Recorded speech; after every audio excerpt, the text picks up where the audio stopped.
I panicked. I panicked. I'm sure you'll be fine. Get away from me. He's windmilling like that. Hold on. He's fat boy windmilling. He's fat boy windmilling. Help me. What are you doing in my swamp? Yeah, he was gonna come for your ass eventually. I said help me, not watch. You heard it.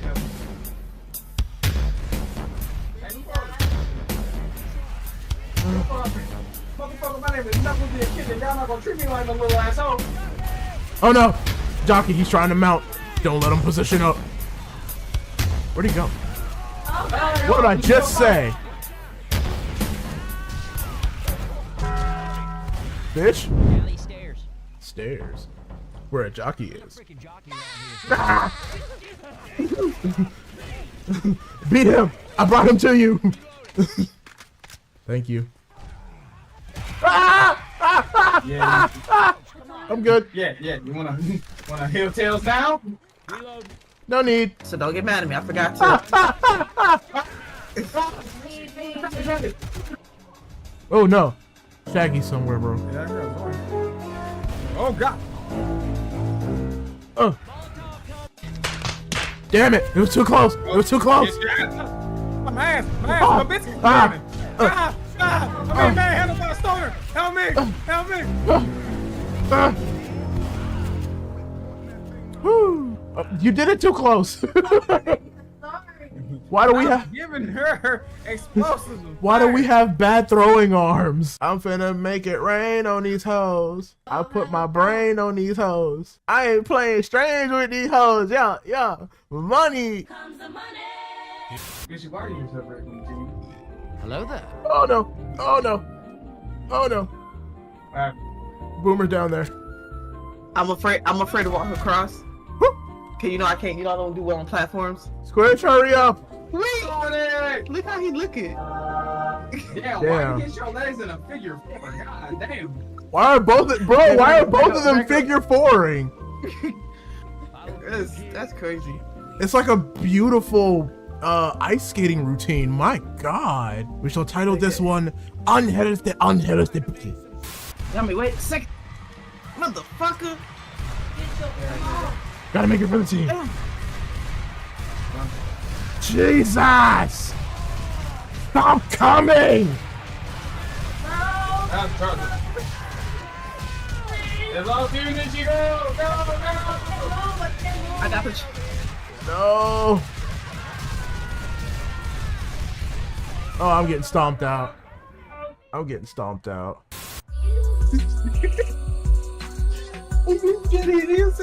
Man, it's just busting the cha-cha up on the tank barrels. Over there.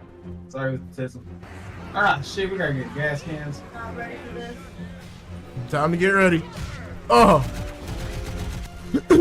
Defend yourself, Squish. Defend yourself. Someone defend me. I'm dead. Oh, somebody activated. Wait, my fault. I didn't mean to. Oh no. My Oh fault. no. Alerted. Oh no. I'm getting tongue-a-winged. Never mind, I'm good. I'm okay. You good, Yami? I'm okay. Nishi, Hunter on us. Ah, damn it. Yes. I defend That's you. tragic. I literally just healed too. What? Thanks for you guys. That's me, man. Just healed. I literally just healed too. There's two? Two? My baby. Samurai Master Sword. There we go. Alright, so there's two. You are no match for my Bushido. Smoker's toast. And one more. I'm looking at the last one, but it's No. all the way back here. One. I have three on me. Where that last one at? Where that last one at? I got it in my hands. You can't? I am mad fast right now. Up.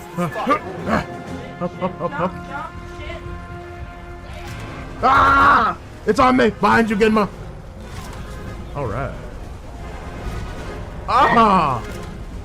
Come on, gang. To the vehicle. E.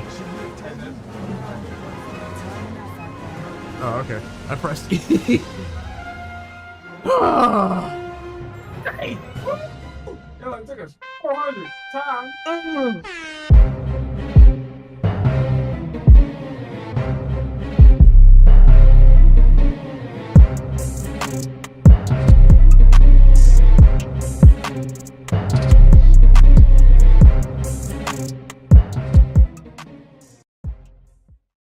Y'all really seem to love the last Left 4 Dead that we did. Look at the views on that. That was fantastic. So anyways, Corporate wants a part 2, and I'm actually down, but you guys gotta let us know, because I mean, look at the sub count versus the view count. It's like y'all don't really love it, you know, and we want to make sure you guys love it, because we love you. So enjoy this next installment, because I mean, it's Left 4 Dead with mods. Anyways, let's crash out. So before we start, I want y'all to know I only had 1 bullet left this whole game. What? Green! What I said about having my money, motherfucker. You ain't getting away. You ain't getting. Don't let him get away. Do not let him. Do not let him. There we go. Oh! How you managed to do that? Damn! Damn! Was making Why them you making your out shit? you. Gosh, damn. You so Fuck climbing on your ass. All Diddy. Green guy. Oh no, wrong green guy. Oh God! Why he Hit him. keep zoom Hit him. so quick? Hit him. Hit him. Sorry, Okay, we got it. I need. Where is it? I told you your ass wasn't safe. Come on.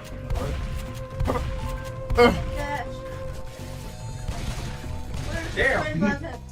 Sonic, run, nigga. Come on. What is going on? Be the fastest alive. Come on, kill me, I'm here! What is happening? You gonna have my money, ho. You gonna have my money, ho. You gonna have my money, ho. He's running. He's running. Yeah. You gonna have my money, ho. Who the fuck is this? I want it by Friday. Wait with me, guys. I'm checking the ring box. Oh no. I also see Shaggy in the forward. My baby. Right next on me. What about? Help me. I got him. There you go. Shaggy's up on the hill. I know what that is. Where you at, Tylone? Oh. There. Oh. Someone's got me. Help. I'm Oh, no. sorry. I didn't mean to sell you 0.5. I swear to God, I didn't mean to sell you 0.5. Come on. crazy. Let me grab my leg. Ah, Come on, damn get it. in, bro. Ain't no way. Ain't no way. It's gas. It's gas.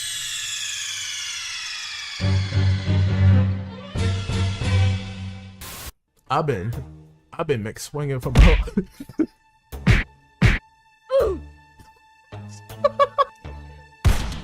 Damn! I'm looking at him. Oh, I'm chasing him down. Go be with your daughter, nigga. Oh, all right.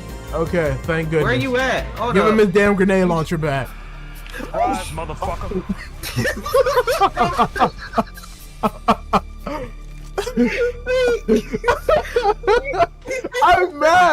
I'm mad because I know for a fact my bullet hit. That's the crazy part. And a Shaggy?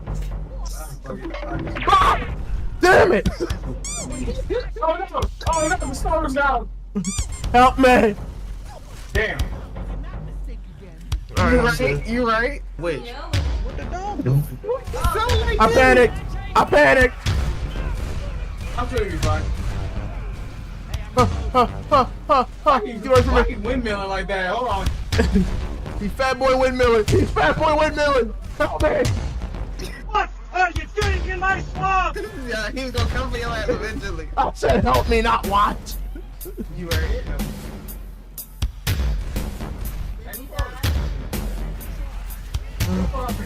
Motherfucker, my name is Knuckles the Kid, and y'all not gonna treat me like a little asshole.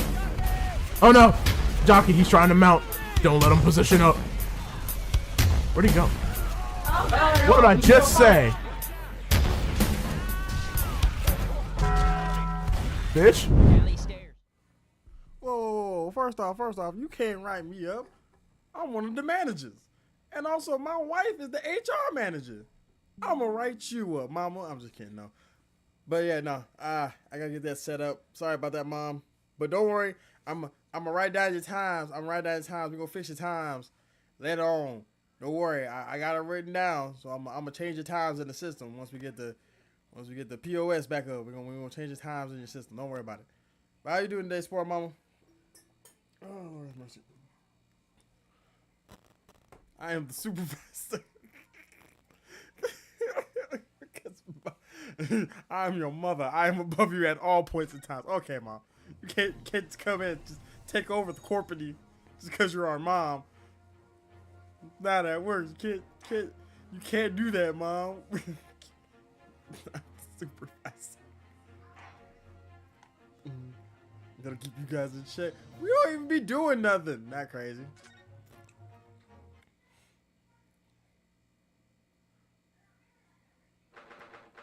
Oh wait, I forgot.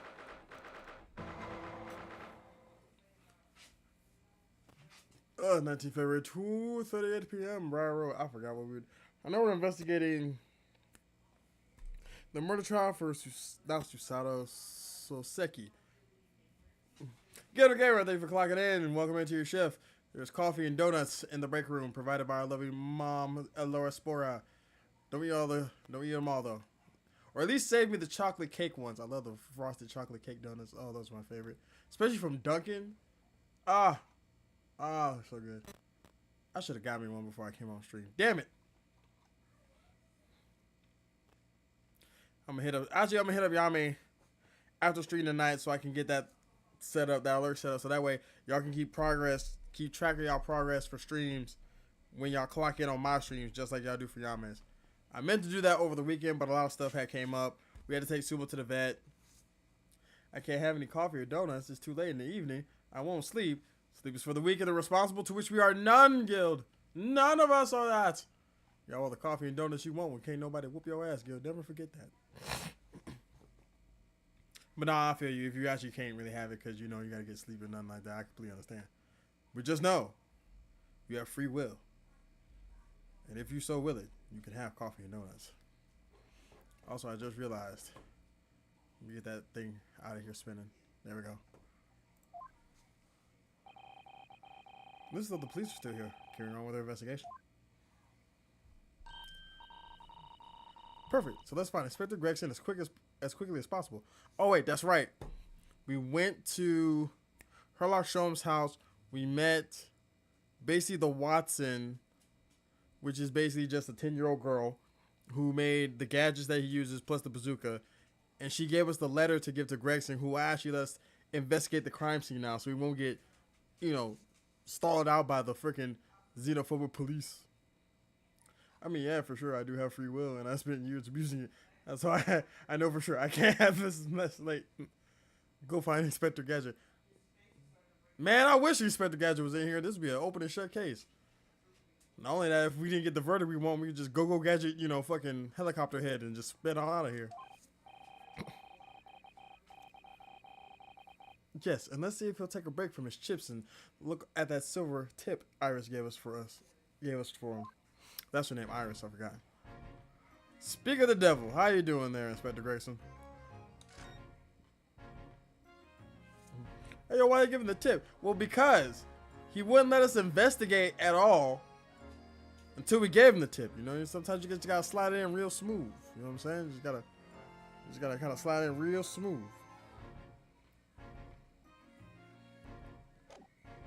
Matter of fact, we gotta present that shit to him. Hold on. Here, take this. Inspector Grayson, do you have a moment? Sorry to say I don't. I'm a very busy man. You ain't doing shit but eating fish and chips. Much too busy to talk to a pair of foreign gadabouts, that's for sure. Y'all don't even try to hide y'all bias, do y'all? Like, everyone we talk to does not try and hide the bias that y'all just don't like foreigners. We have these for you. A present from Miss Iris Wilson. Is your character design based on you in real life or Huey Freeman? It's designed based on me in real life. I actually have an afro. The crazy part about it is that me and Yame get compared to Huey and Riley Freeman all the time.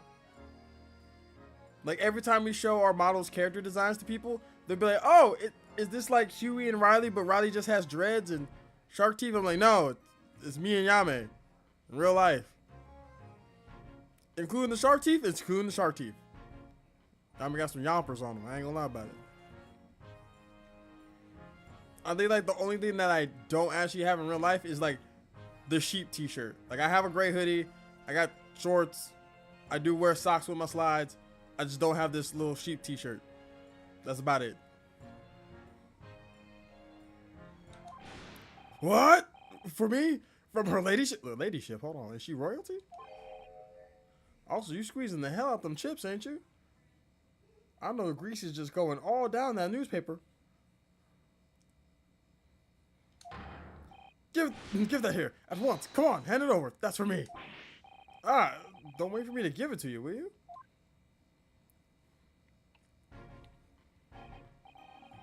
Actually, wait, hold on. I forgot to make the post and fucking the Discord to let everyone know I was live. Do I even have Discord up? I don't think I do.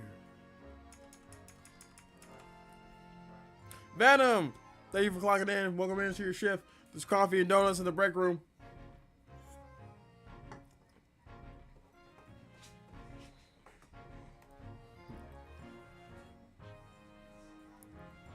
And of course, this one fucking... Alright, it's just one update. Alright. Well, once that gets done to update, now I'll put the post in. What was that coin exactly? Alright, who just threw something at me? Ah, of course it's Sable. Sable, can you at least clock in before you thwack me, dog? Unless you just don't want your hours. I mean, if you don't want your hours, we'll give them to someone else, Sable. I'm having way too much fun with this skill builder. Oh, wait, is that the thing you showed in general chat today, Venom? Sable, thank you for clocking in for your shift on time for once. There's coffee and donuts in the break room.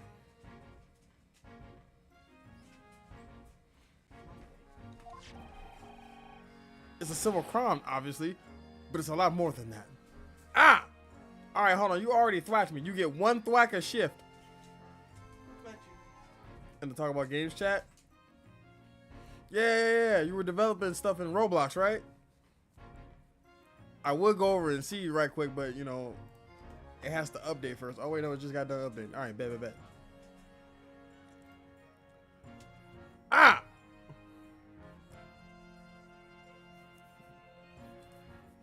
Oh yeah, I quit, by the way. Motherfucker, you can't clock in and quit. Where's your 2-week notice? And by 2-week notice, I mean, where is your 2 weeks of pay that you need to pay us to quit?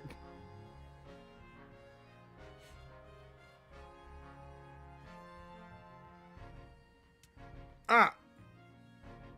One thwack? That's some bullshit. And then proceeds to thwack me.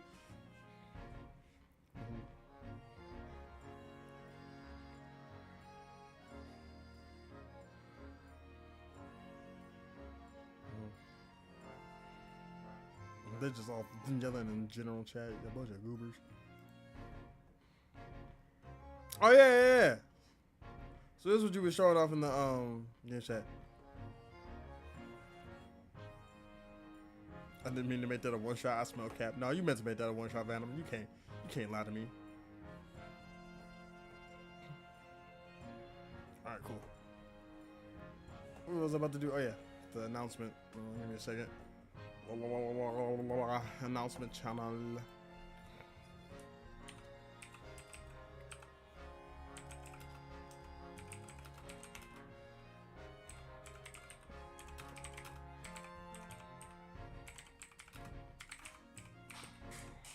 You're in there clapping. Squishy, you in there shaking ass? You can't twerk and then say hallelujah. I think that sends us to hell.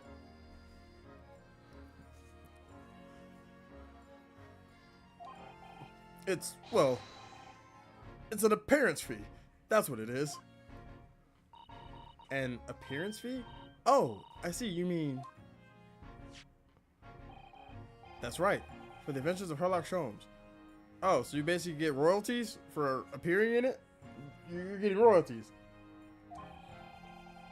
Her ladyship offers me a little financial reward for featuring me every time. Yes, of course. I know all about your exploits, Inspector. I read them avidly. Of course, her using my name without my say-so does make me the butt of a lot of unpleasant jokes, but still. I'm sorry, Inspector. It must be very difficult for you. Never you mind that. So, what do you want to know then, eh? Sorry? Tell the gentleman in black whatever he wants to know. I trust that won't be a problem, it says. Well, obviously it's not a problem. Go on, fire away. What do you want to know?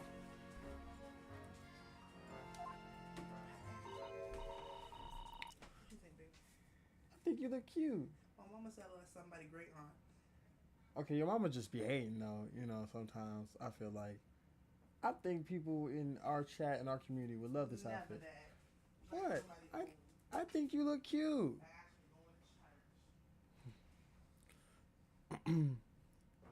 Hey, Venom with the 5 streak. Hey, I see you, big dog. Bro said give me them points so I can spin him on redeems. Well, if you wouldn't mind, Inspector, we'd very much like the address of Mr. Natsumi's lodgings. Ah, the little knife-wielding mustache Japanese fellow. He lives in he lives in a right old hovel. It's just over there, look. The place with broken windows? You mean the place with the broken glass on the front door and the concrete windows and the bent up bike? This is where y'all put an exchange student for your exchange program. And y'all don't see nothing wrong with this whatsoever. At all? Shit, if y'all like it, I love it, I guess. On the first floor of that house, on the corner where that wrecked bicycle propped up. That is nearby indeed. If I remember rightly, the landlord is a Mr. John Garibdiv. Right, well, if she again, you make sure to give her ladyship my regards, you hear? I mean it. You tell her that Gregson sends his very best wishes. Don't worry, Inspector, we will. Goodbye for now, then. And long live her ladyship. I thought you guys were supposed to say God save the Queen. Well, at least he told us what we wanted to know before he left. Yes. So then, shall we go and see what we can find in Mr. Natsumi's lodgings? I don't think we're going to find much in there.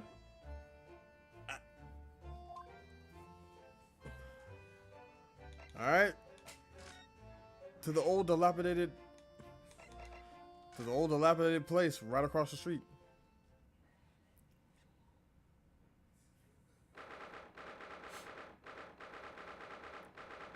Wait, wait.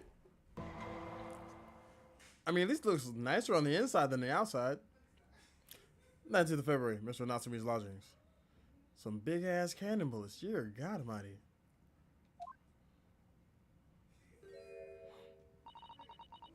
May I help you?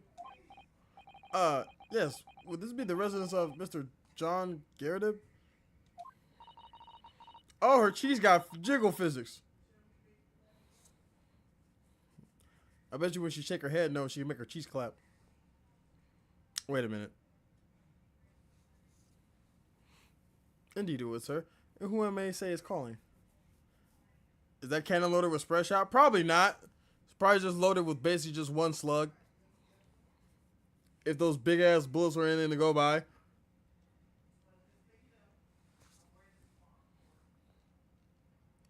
Hold up.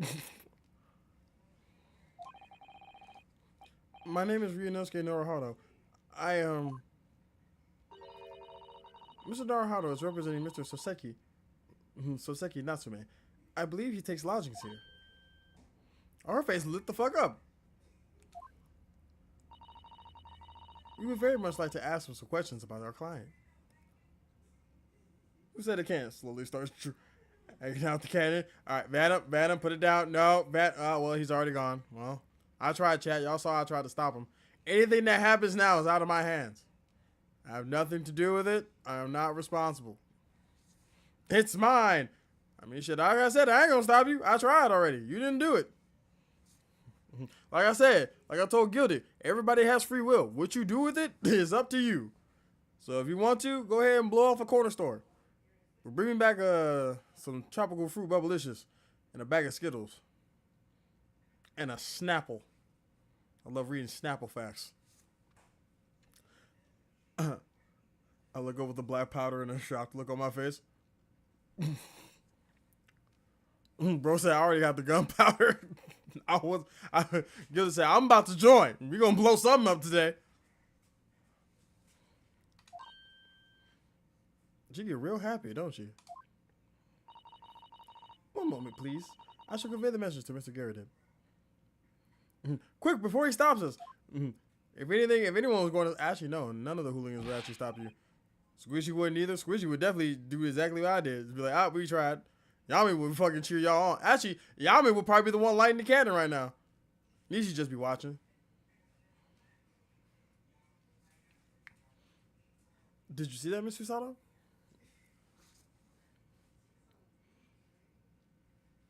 I have not, but more than likely, Yame probably has fired a cannon. He just hasn't told the story yet. You used to for a job. What? Was you an artilleryman? Was you a mercenary? Until it blew up in my manager's face. Oh shit. Okay, so first question. To get the formalities out of the way, is he alive? Depending on your answer, will determine the next question.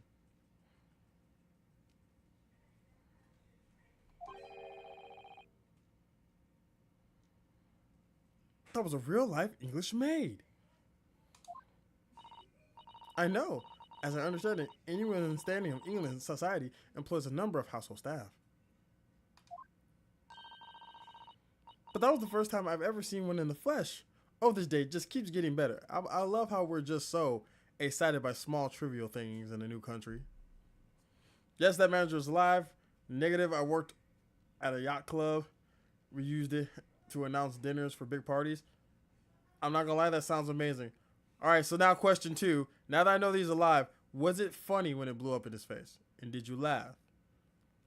It's okay if you did, because I also would have done it. Like, as soon as I knew that buddy was okay, would have laughed my ass off. And then question 3, follow-up question.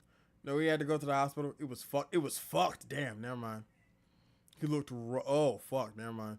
So we got fucked up. Never mind. Never mind. I was about to ask if he looked like one of those old Looney Tunes cartoons when something explodes. But if you're saying it was fucked and roughed, Ugh.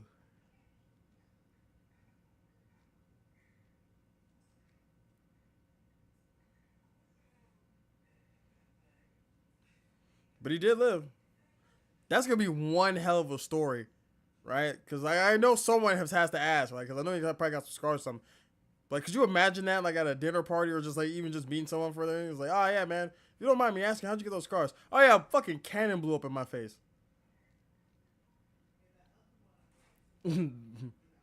Durability upscale. Bro got resistance to explosions. That is nuts.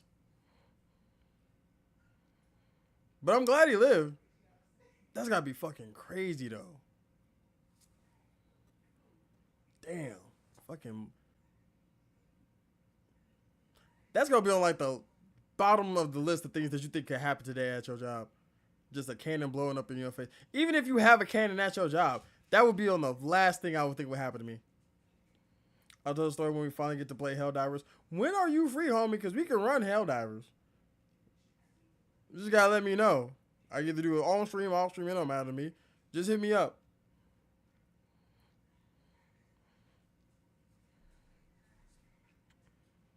Bro said, did you point that shit at your manager's face or something? 10-1 says probably he was working on it and then it probably misfired. That's what I'm thinking. It certainly feels like we've really arrived now, doesn't it? We need only meet a butler and the experience will be complete. Well, I'm not sure if I go that far, but I understand the sentiment. Jiggle the cheeks.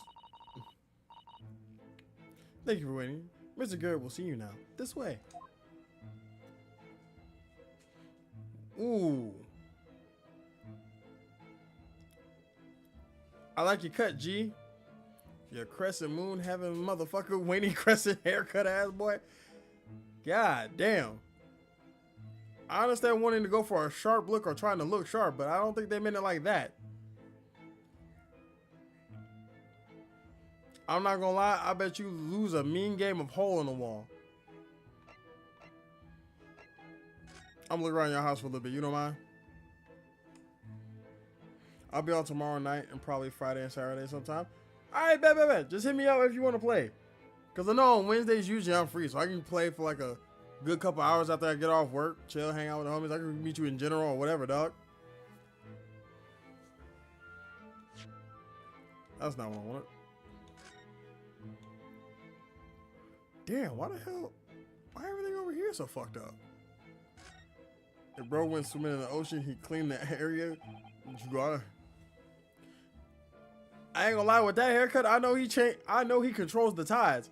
He look left, the waves go left. You look right, the waves go right. You look up, tsunami.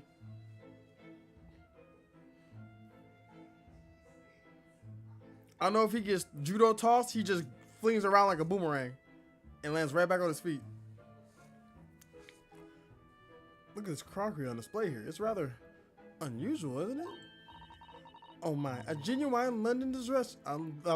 A genuine London dresser. Isn't it delightful? Although the shelves seem to be broken and the crockery is, oh dear, it's in pieces. It really is. The word cracked wouldn't do that chinaware justice. Bro starts by doing a handstand. Hell yeah. I love how he's like side-eyeing us too as we just talk shit about him. But sir, you chose that haircut. You knew that people was gonna talk about it. You chose that hair and beard combo.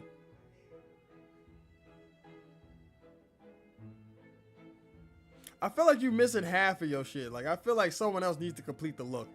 Like there's a whole other person that has like the other half of the hairdo that just fits right there along with his face.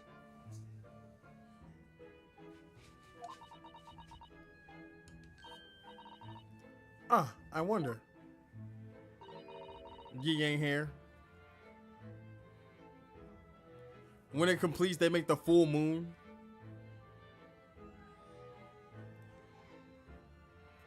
Perhaps the cannon was fired at it. I'm pretty sure that would be more fucked up if that cannon was fired at it. Yeah, it's probably something like that. Let's not delve too deeply here. Whoa. What's that on the bottom here? What's going on? What's going on here? Look at that enormous screen. It must have been put there deliberately, surely. Yes, it certainly seems like someone's trying to hide something from view. What could be behind it, I wonder? I want a very quick look. Just a little peek.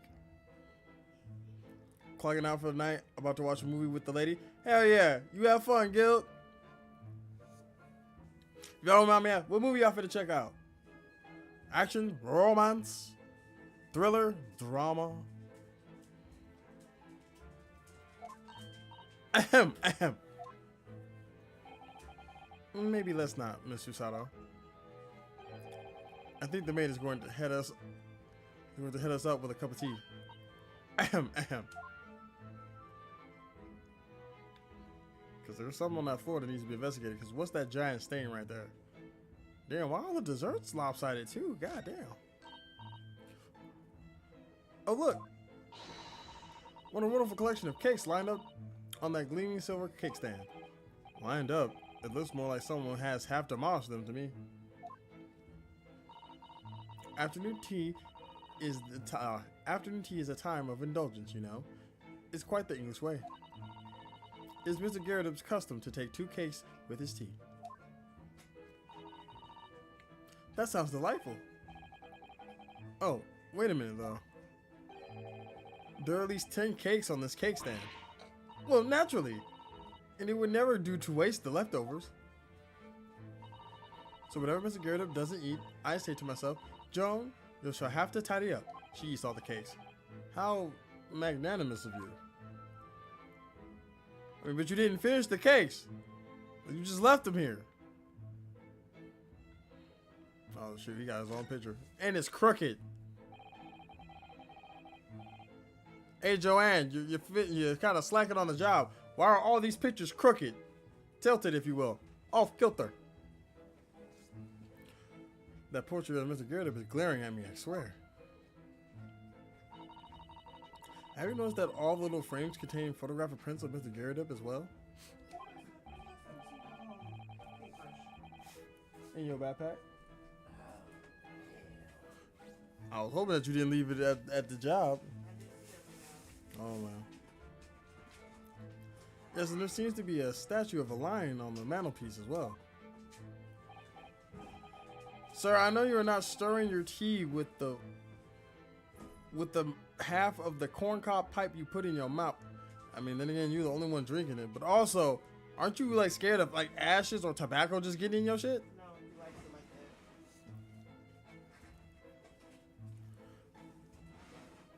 that. Oh yeah, seemed to come back from a local pawnbroker with that little trinket. Seemed to come back. What do you mean? The chap who runs the place is a bolly wizard. Went in to sell him something, came out with that thing. In point of fact, now that I think about it, I rather often find myself leaving the place with something I don't need.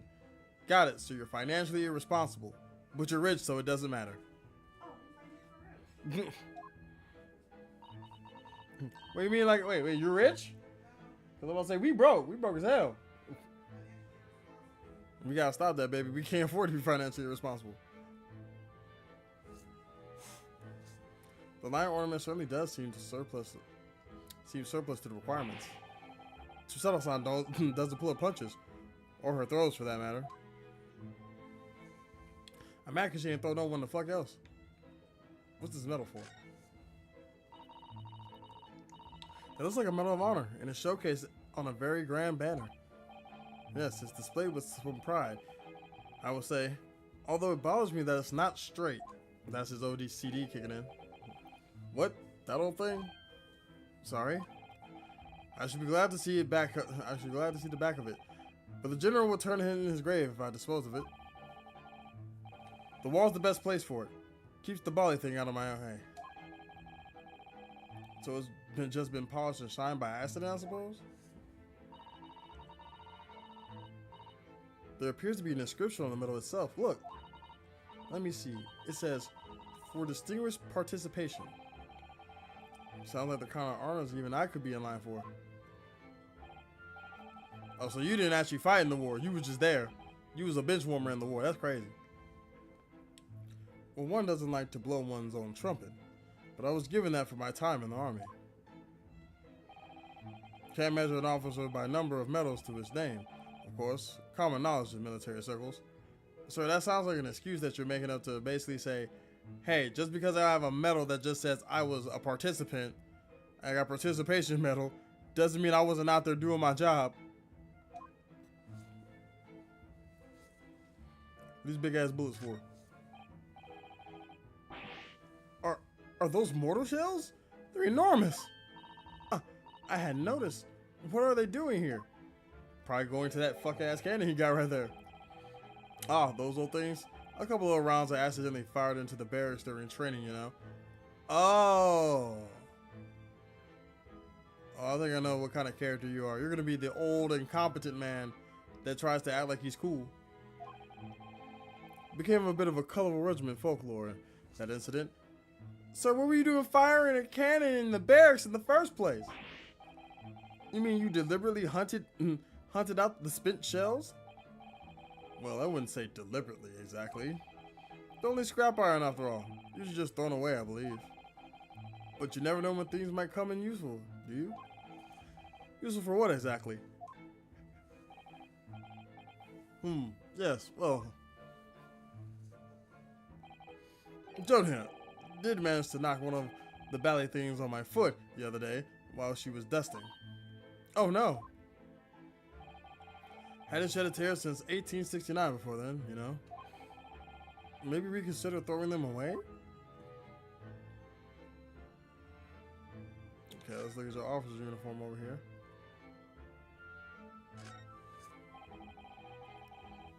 That uniform looks fairly ancient, doesn't it? It's clearly been well looked after, though. That old thing? Ha! Not much better than rags, really. Bro, you're gonna stop humble bragging at me. I know you really want to talk about all your war paraphernalia. It's okay to geek out a little bit. You don't have to be so nonchalant about it. I promise you. Oh. Or that ceremonial garb at my retirement bash, you know? but I'm not one for dealing on the past. Me, would have gladly thrown it out, but you know how it is. Oh, yeah, sure, buddy. We know how it is. You definitely would have thrown out your medal, the rounds you spent, the fucking war uniform, that big ass cannon that also has an apron over it for some fucking reason. You definitely seem like the type of guy who lets things go of the past, and definitely not a fucking hoarder.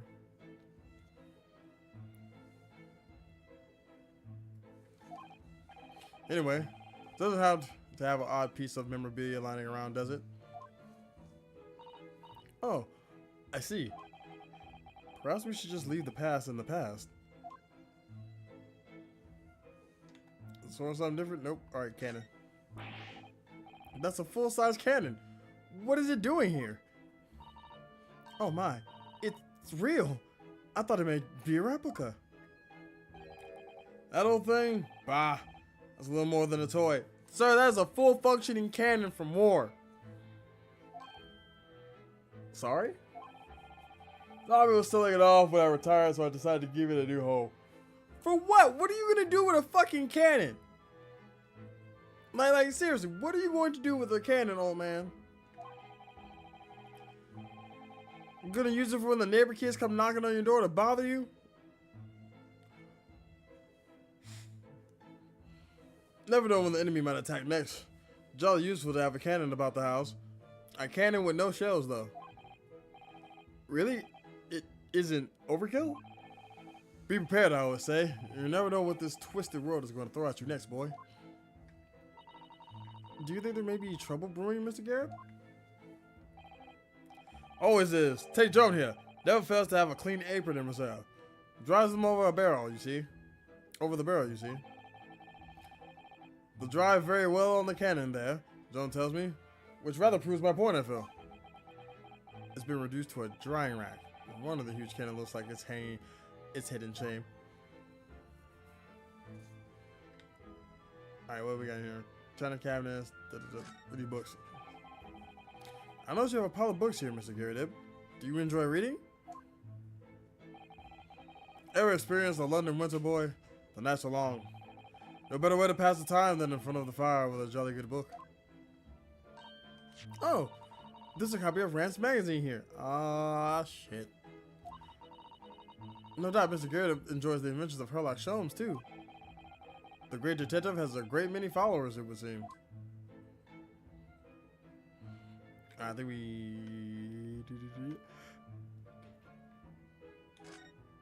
You get everything?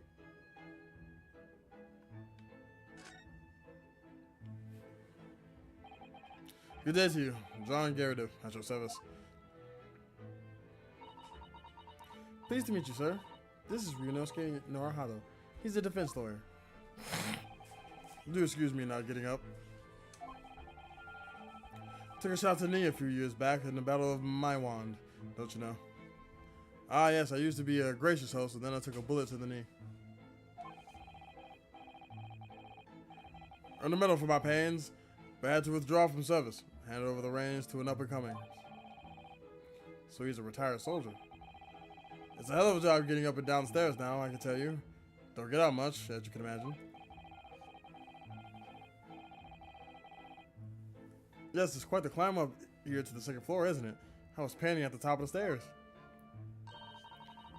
You really must take more exercise, Mr. Naruhado. I don't want to hear that from you, Miss Judo Thrower.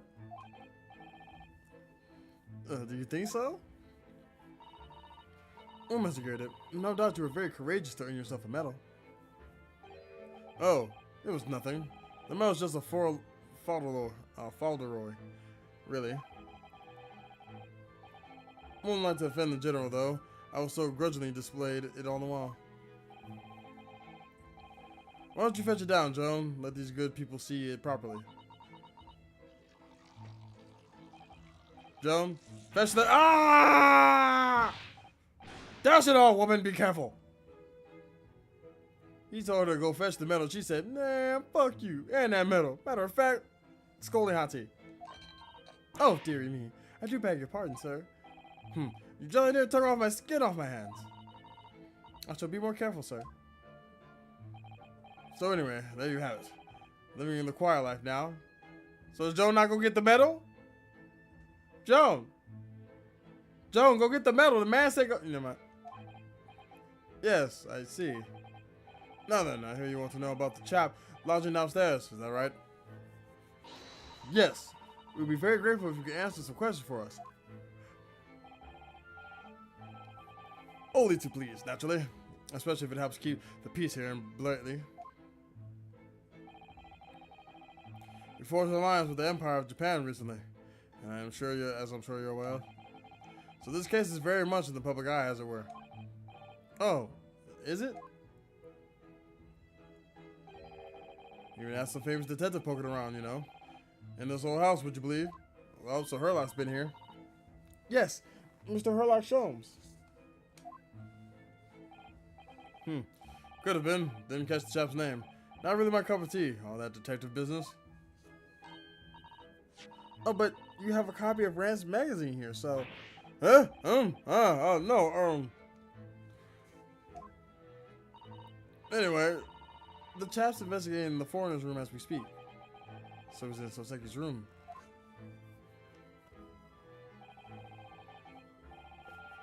It's a polio nuisance, is what it is.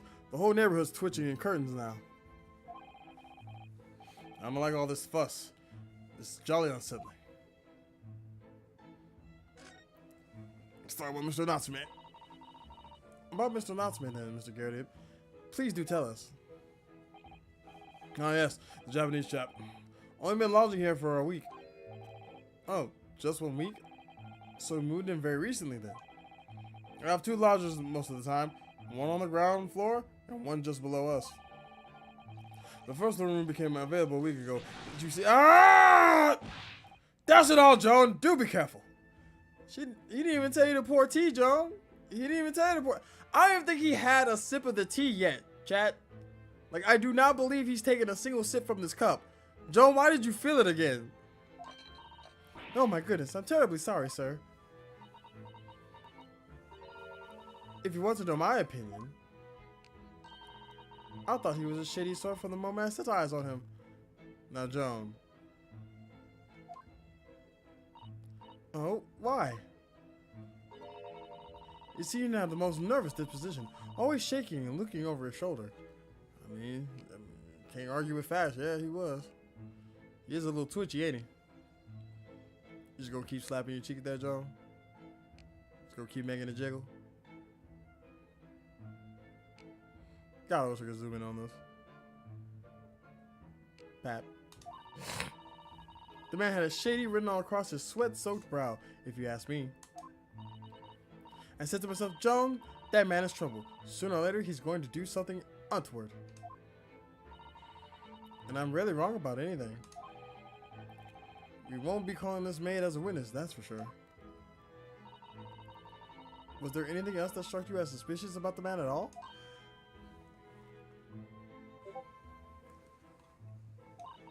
Yes, oh yes, indeed there was. And she's dying to tell us. Okay, tell us about the shady lodger. Had you noticed anything else about your lodger, Mr. Natsume? Oh my word, yes. The man was shadier than an orchard. Could you elaborate? Well, take the man's room. Absolutely stuffed full of books it was. More than anyone could ever read. So, it's suspicious to like reading now? Your boss enjoys to read. He has a pile of books right there. And he never so much as passes the time of day with another living soul. I haven't seen a single visitor call. I mean, well, who's gonna... Like, no offense, but like, I don't think many Japanese people are gonna be calling over to London just to check in on their like nephew or something. They'll probably write a letter if anything else. But also, he's a foreign exchange student. Who's gonna be visiting him besides like what, classmates? Maybe a professor? He just trots off to the old bookshop every single day and comes back with 5 to light the gas fire.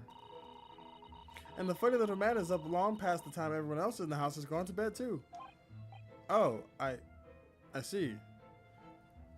I mean, but how would you know that, Joan, if you're supposed to be asleep? How would you know that he awake if you sleep? The gentleman on the ground floor goes to bed at around 9 each night. but I've known that Japanese fellow to retire any earlier than 2 in the morning. Ah.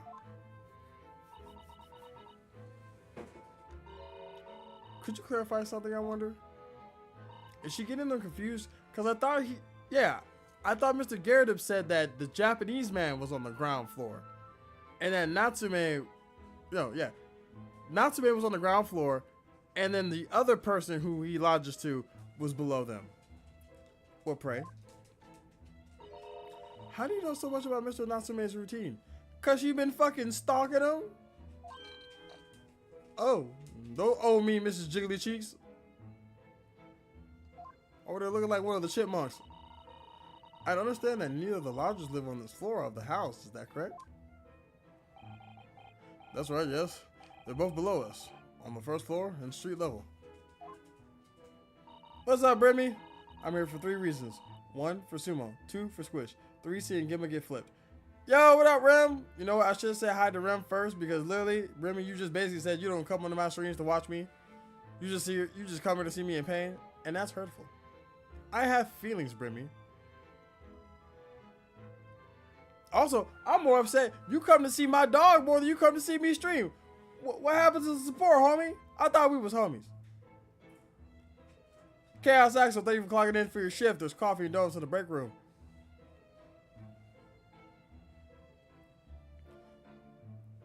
You're not sorry. You don't mean that, kid. Now, how is it that you know so much about the lives of your lodgers? The precise times that they come back in the evening, for example. Even the times that they go to bed. Thank you, Ram, for that 7 stream streak. We love the support. Keep it up, homie.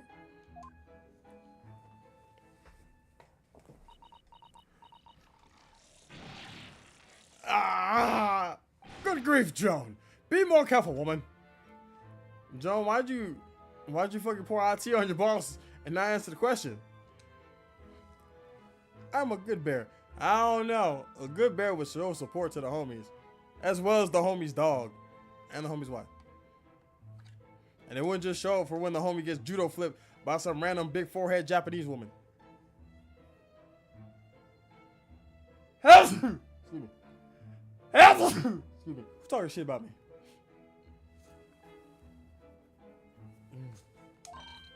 Oh my goodness, sir. I'm terribly sorry, sir. Curse me? I don't think that's what you're supposed to say, Rem. I think the term you're looking for is bless you. Or at least Gesundheit. Something doesn't add up here.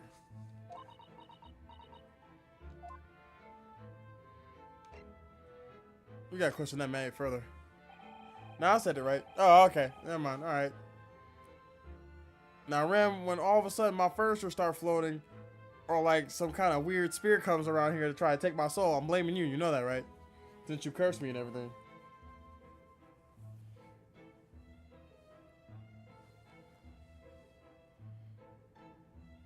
It seems that the incident took place around 5 in the evening. Did you happen to look out the window around that time?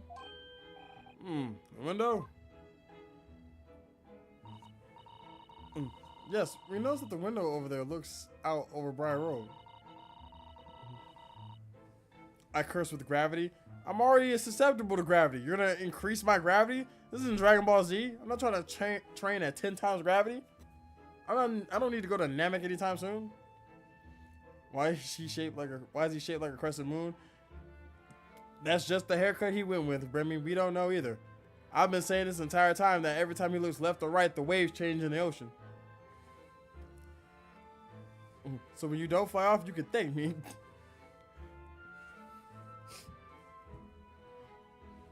Don't say, hey, listen. Since you're already affected by it, now when you don't fly off, because you never would, I can take credit for that. No, Rem, you can't just take credit for something that already exists. It's not how that works. This took place on the pavement, just on the far side of the street. Was there anyone suspicious loitering nearby? 5 o'clock is dinner time in the Garrett household, so I'm afraid I don't remember seeing anything. How about you, Joan? No, sir. It would have been dusk outside already at that hour. agree with Rem. Oh my god. Tell the Greeks and Romans that he might be on to something.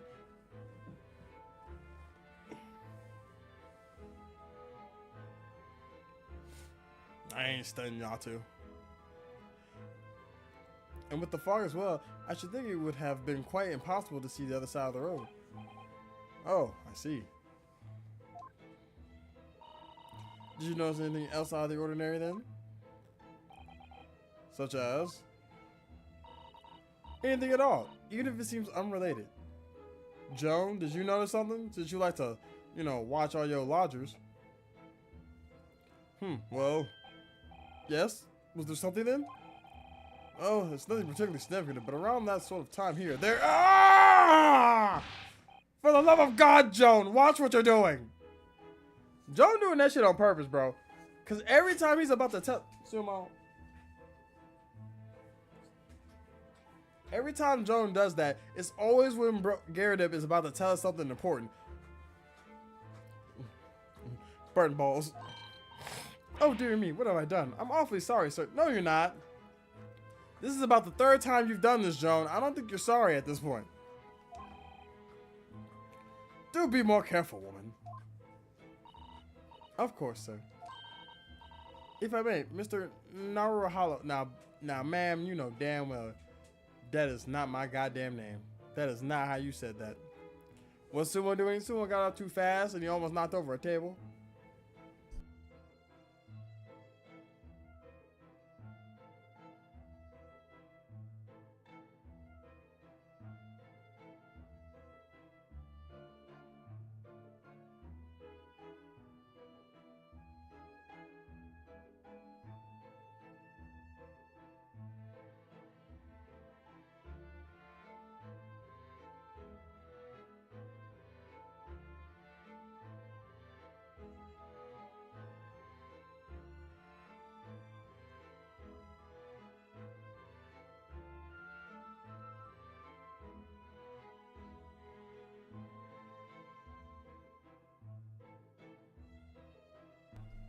Well, he is a tank. Tank or not, I need him to have some grace, damn it. He's supposed to be light and fast on his feet. How's he supposed to protect the household if he's just waddling around? I need him strong and ready. I need him to be able to do quick attack when I say use quick attack, okay? Right now he just knows rest. The dog is scared of snow. Yeah, he's scared of snow. That don't mean he's scared of getting into a tussle. He's the raid boss for a reason. Oh, yes, and we gonna answer to that shit. That's crazy. I have an exceedingly good memory, and as far as I remember, nothing of any significance took place here at that hour. Nothing at all. I don't believe you for a second, Joan. Oh, really?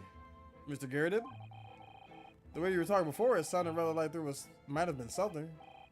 Oh, well, as I was saying, it was just a trifling matter, really. Nothing of the. Ah! Joan, dash it all! What is the matter with you, woman? Hey, bro, you gotta fire her at this point. Begging your pardon, sir. Nothing happened. Okay. Alright. Joan is fucking inhibiting this investigation. Like, we all see this, right? We all currently see the maid just kind of stopping Garrett from telling us anything of importance.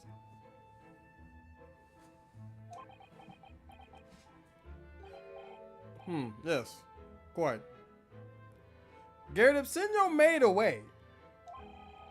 Nothing happened. We sat down to a quiet, uneventful meal. Joan?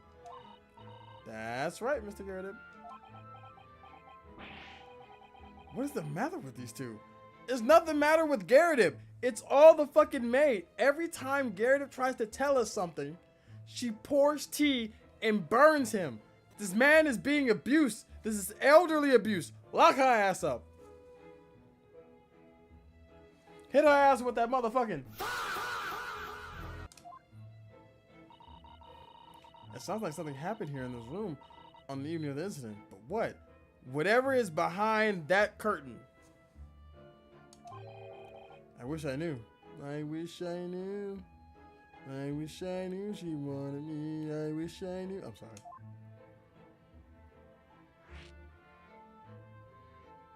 Mr. Natsume's room. Could you tell us what floor Mr. Natsume's room is on? Why, certainly. Just below us on the first floor. And Mr. Sholmes is investigating there, even as we speak? Yes. Told me not his name, and asked him to look into the matter, so I gave him the key. Mr. Natsume has engaged with Mr. Sholmes' services? That's a blatant lie.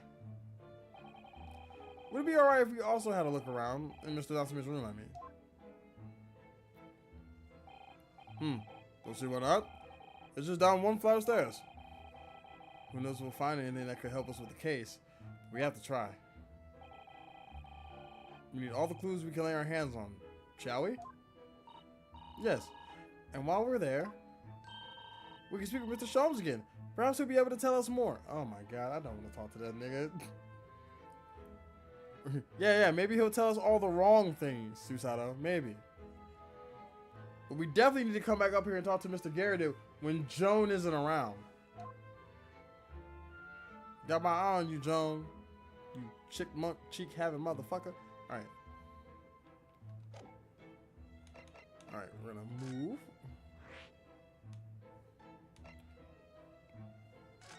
Do we have to feed forehead? Yes! They are our assistant and the diligent part of the team. God damn. Joan was not kidding. This man does have a lot of fucking books. Holy, and cats. A lot of cats too. 19th of February, Mr. Natsume's room. Oh, hey, look, a kitty. What? Just look at this place.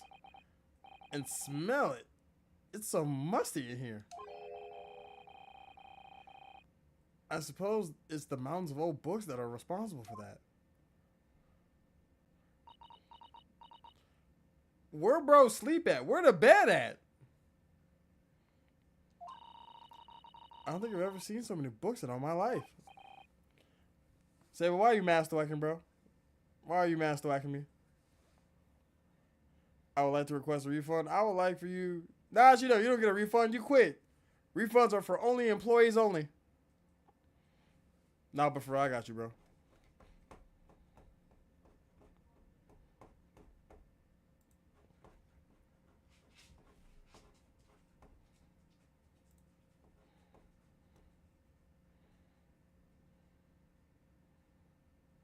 So I want to get back in here.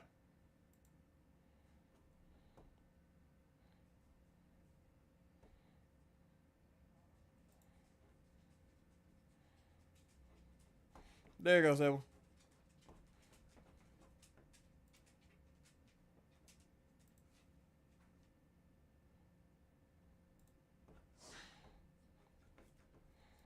Alright, there we go. No, me neither. It's so dark in here, too. Yeah, that's due to the fact of lack of a window.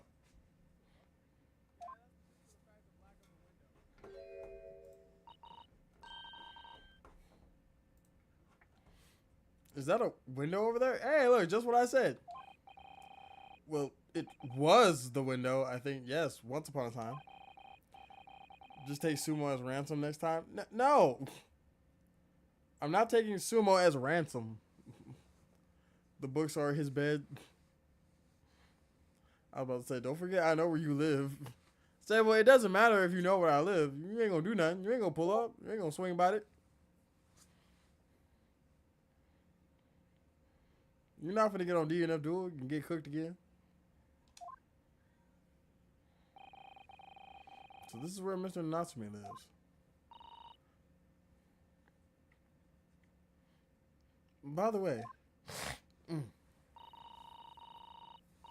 I haven't spotted Mr. Sholmes anywhere, have you? I mean, we haven't gotten a good chance to look around, but considering the fact that this place is filled to the brim with a bunch of junk, I'm surprised he hasn't just been, you know, stuck under some books somewhere. Unless he's the cat. Is he the cat? Why is everyone sick? Cause it's allergy season, Remy. I'm sorry. It's allergy season. And everyone's getting a little sicky sick.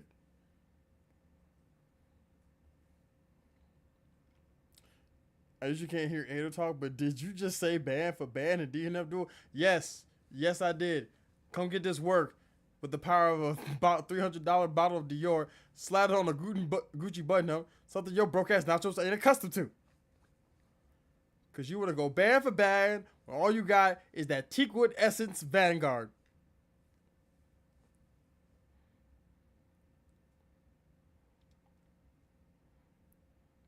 No, that's not true, but according to what Mr. Garrett had told us, the great detective should be around here somewhere investigating. The maid took him out. Alright, let's take a look at some stuff. Damn. He's probably somewhere back in that other corner. Let's look at everything here. Let's start with this. You know what the smoke game. Don't do this to yourself. I want all the smoke. I want all the smoke. I've been itching to play a fighting game. It's been a while. Come catch these hands. I plays Blue Eyes White Dragon. Maybe just want to be. Maybe just want to participate. Maybe just want to be part of the action. Oh look, it's a beckoning cat from home. It's a big and bulky, isn't it? Surely Mr. Natsume didn't bring that Mananeko all the way from Japan with him. I hardly think you're in a position to comment, Mr. Naruhito. What you mean by that? Are you forgetting the enormous Dorama doll that you brought in your luggage? Well, it can be dangerous traveling abroad. I want a Lucky Charm. Hey, hey, look. About as good as that damn Lucky Charm did, your friend died on the boat. That Dorama didn't do shit. Your best friend and eater died on that boat. And now you have to take his place in the exchange program. Your first murder case was with an obviously guilty rich elite who basically forged evidence to get an innocent verdict and then was murdered afterwards. So again, maybe we should have left that at home. Batman Dan, thank you for clocking in. Welcome in for your shift. There is coffee and donuts in the break room. We can run a set whenever, gang. You know what? After stream, bro. After stream, pull up. After stream, pull up. We'll throw these hands. In-game action lose in the case. You got it, Batman Dan. I won't let you down. We can't lose the case now, guys. We can't do it. It's banned. It's banned. Our time-traveling detective said it. We cannot do it. We will not do it. Well, they came in digital. Well, like a charm. Well, I imagine Mr. Natsume wanted the same. And this cat sure is beckoning good luck to him. Again, they both brought good luck charms. One's in jail. One was accused of murder on a boat where his friend was already murdered. Maybe we should have left the good luck charms at the house. That's all I'm saying. I'll stay up a bit longer to play you. See, you talking all that cash shit. But when I whoop that ass, I don't want to hear nothing. Okay, when I put belt to ass, when I got you out here like this, I don't want to hear nothing, okay? No bad talk, no, I was rusty, no, I didn't know what I was doing, none of that.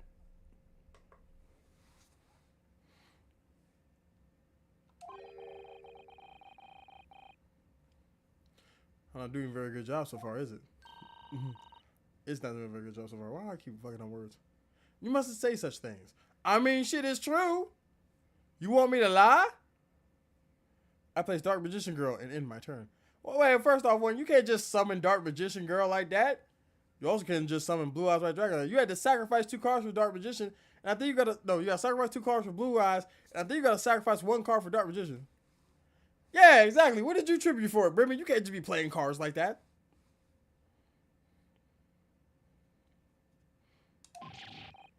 I didn't say a word. Why are my eyes such a giveaway?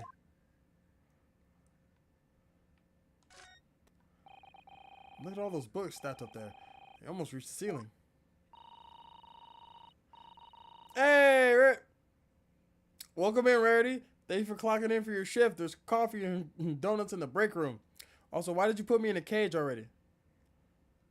It's still Black History Month. I don't think we're allowed to do this yet.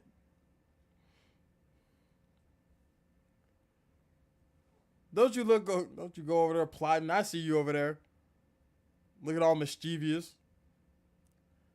I can see why I lost the beginner's Yu-Gi-Oh tournament. Maybe were you just slamming cards down and just saying it? They're all works of English literature, and they all smell so musty. With this volume of books to hand, you'd never be short of reading material, would you? No. What a dreamy idea. A bad dream, maybe. For me, at least. Mind you, I don't imagine the books that's at the bottom of the pile now will ever be read again.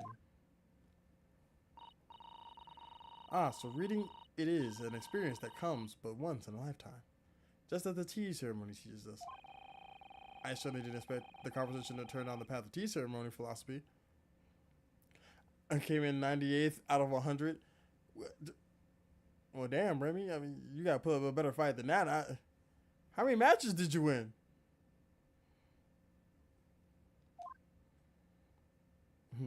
You out here getting those star chips taken like that, Remy? Goddamn. 2. Ooh. Hey, you know what? That's better than most people. That's better than most people. Some people just drown in pools. Some people just go 0-2. Could you even call this a window? No. That's a wall. I sucked. Hey, listen. Listen. Joey also sucked in the original Yu-Gi-Oh, okay? Yuma sucked in Yu-Gi-Oh! Zexal. And to be honest, Yugi kind of sucked without Yami. So it's okay. The main characters of Yu-Gi-Oh! Weren't even good at Yu-Gi-Oh! I built the overlay network with my level 4 Kizan and Inchi to XYZ summon legendary 6-7 shit. No, put that bullshit away. Wait, I meant Shadow my back. Yami would say, oh dear God Almighty. Remy, we gotta talk about your taste in men. You can't just keep falling for demented men who wear leather, okay? You can't keep doing this. Yami used to kill people, Bremy. I think so. It was a window at one time, after all. Don't you get snippy with me. Don't you get snippy with me. It's for your own good. Now we did have that shit on though. That's besides the point. Fit aside. Bro was murdering people over games for fun. Although all that remains is a frame around some bricks now. So really it's just a wall then, isn't it? But why would anyone deliberately brick it up like that? It's bricked up. I'm afraid I have no idea. Okay. Yeah, you can't put me in the cage. You can't put me in the cage for speaking the truth. My First Amendment right allows me to speak. Yeah. I shall not be caged, especially now in Black History Month. I shall speak the truth. It shall be known. You can't keep falling for demented psychos in leather pants. Stand up, Brimmy. Stop being weaker than me. Ow! Okay, now look, violence is never the answer, okay? Ah, who am I kidding? We're the hooligans. Of course violence is the answer. That's Jami's #1 rule of the hooligans. But still, ow! I'm gonna ask Nishi for a redeem so we can thwack y'all back somehow.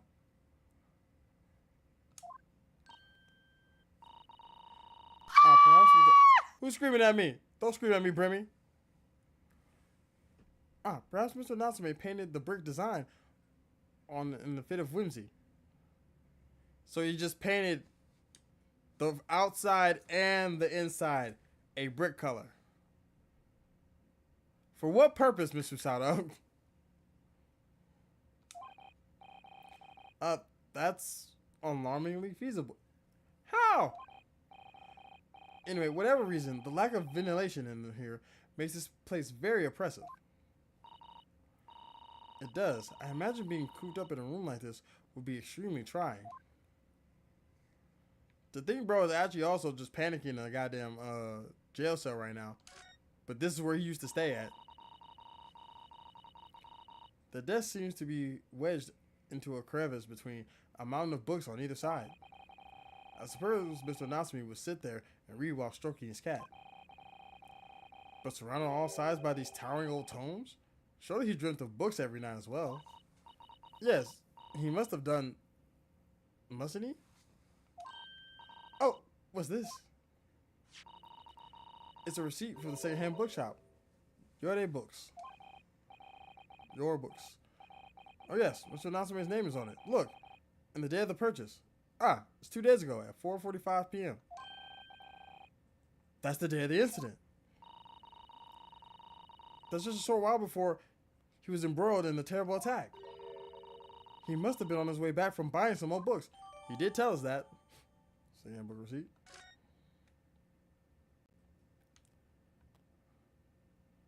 Cat. What's your name, little dude? So I'm gonna get back in here. Oh my, what adorable little cat. Perhaps he's looking after all the books while his master is away. I don't know about that. He disappeared into a pile of books just as quick as a flash. It was a tricolor Mickey, wasn't it? Do they even have that sort of cat here in Great Britain? Perhaps Mr. Natsume brought the little creature with him from Japan. That's made me feel homesick now. Already? You've only been in the country for 2 days. I mean, shit, a lot has happened, Sasato. A lot of shit has happened. Alright, what's up? Tea kettle, books, more books. But what the fuck? You were not here. You were not here a second ago.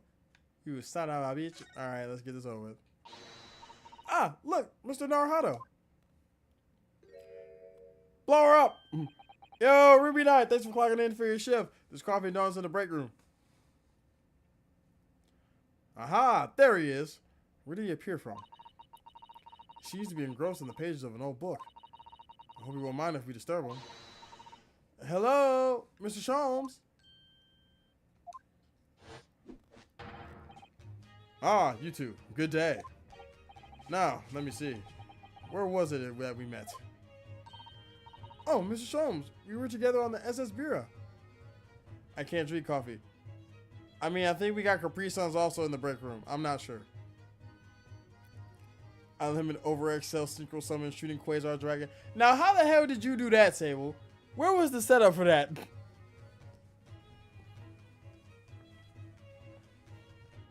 I don't even think Brimmy ended their turn for you to do this, actually, now that I think about it.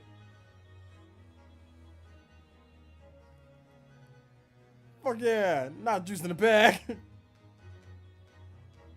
Everyone loves juice in a pouch.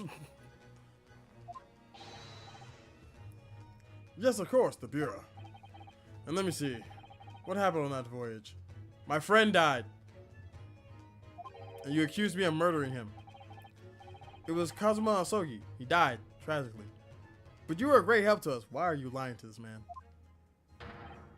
Ah, yes, but of course. The case of Mr. Asogi. It was the one with the snake, wasn't it? No, there was no snake. It was a cat.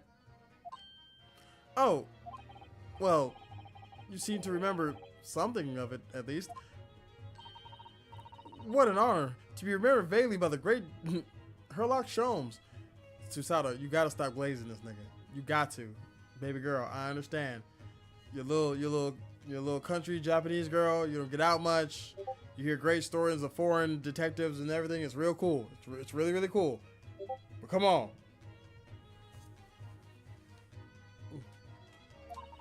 Formula Synchron lets me synchro summon during my opponent's turn. Susato glaze harder. I was like, what? When did you have Formula Synchron in your hand? I don't believe this. I'm thinking using Destiny Draw, and by Destiny Draw I mean cheating. This is Mr. Oh, no, my dear madam. Hold your tongue. I pride myself on my superior powers of recollection. Your names are safely recorded in my brain attic. Miss Naruhito, no!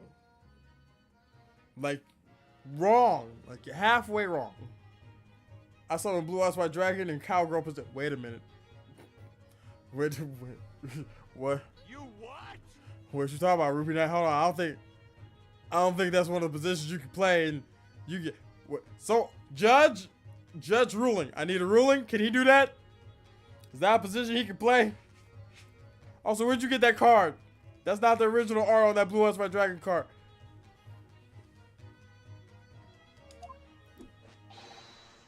Why does that Blue Eyes White Dragon card have a watermark of Zone Town on it? And Mr. Susato. Wrong. You switched the names.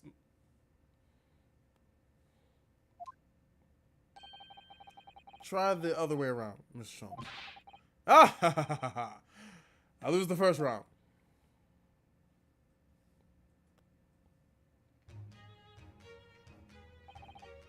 In truth, I had hoped to invite you both to my Bakersweet suite the day we arrived in London. Of all artists, why Zone? Any other artist and you say Zone? Because I can't let you know what type of degenerate I am. Zone is base level. Most people know of Zone. I can't let you know about the other degenerate artists I also know. Mid-ass artists. Hey, listen, that was a lot of people's first, that was a lot of people's first NSW artists. Okay? A lot of people who got their awakening out there on new grounds. And you start finding stuff like Depicturing and stuff like that. Kids, don't look this up. And that's embarrassing. I'm sorry. We all can't be the smut connoisseurs like you, Ruby Knight. Okay? After Abyss Dragon of the Deep, someone might actually want that with blue eyes. Oh no.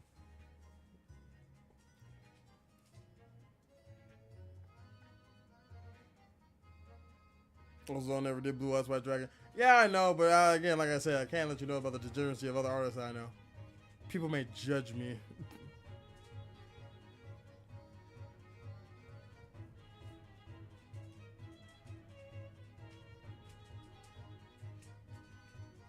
But some Scarlet Yardos ambushed me at the railway station and whisked me away to the crime scene. It's all hard focus on Midna. Yeah, that was their favorite. Midna, Raven for a long time. Well, most of the Teen Titan Girls for a long time. I ain't gonna lie about it. They made a lot of Raven stuff. But yeah, no, Midna was their favorite.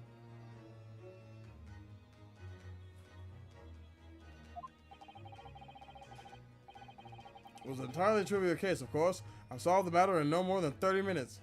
You did not solve it in 30 minutes, sir. You just accused some random Japanese man and he got thrown in jail.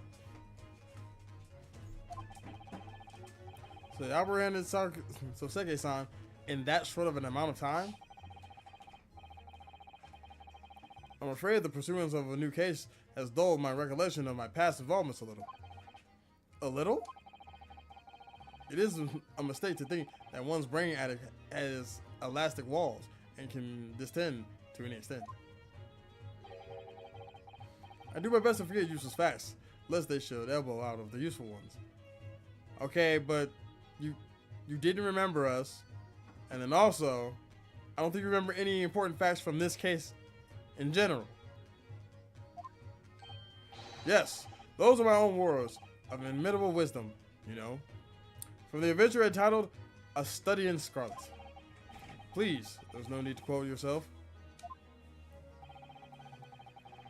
I do always remember my pearls of wisdom, but fortunately, my associate pins them beautifully. Ah, you mean Iris? Yeah, he means Iris, I suppose.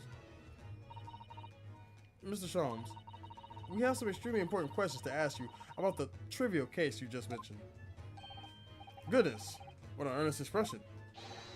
My dear madam, I should be only too pleased, and this murky room is an apt place to discuss the murky case. Alright. So first off, yeah, tell me about Natsume's arrest and how you determined he was the culprit. We know this to be the lodging of the Japanese foreign student by the name of Soseki Natsume. It seems that you assisted in his arrest, Mr. Holmes, for the stabbing of a young woman outside here on Briar Road. Natsume. Yes, I believe it was the name of the rather long. It was a name rather along those lines. What do you mean, along those lines? I thought you said you kept the important facts. So would you not remember the prime suspect in the case of which you accused someone? But Mr. Natsume denies it. Was it really justifiable to arrest him on so little? I'm sorry, Mr. Sada, but I have not the slightest idea what you mean. You accused Natsume of doing the stabbing. The cops told us you did. What? Imagine being a DJ at point. I could never. Sable, don't do this. Sable, do not do this. I don't want to expose you on stream, brother. You my dog. You my homie. You my güero. You're my chico. You're my amigas chigas. But don't have me do this, sir. I will say one line and one line only. Are you gonna pay for the help?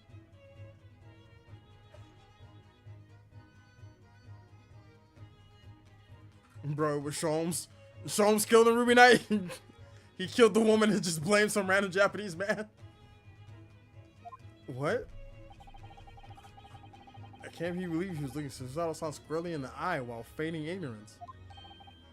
I assure you, I am not merely feigning ignorance. It would appear as if the pair of you are under some misapprehension. Oh, how? I assure you, I have no recollection of accusing your stooped compatriot to the crime.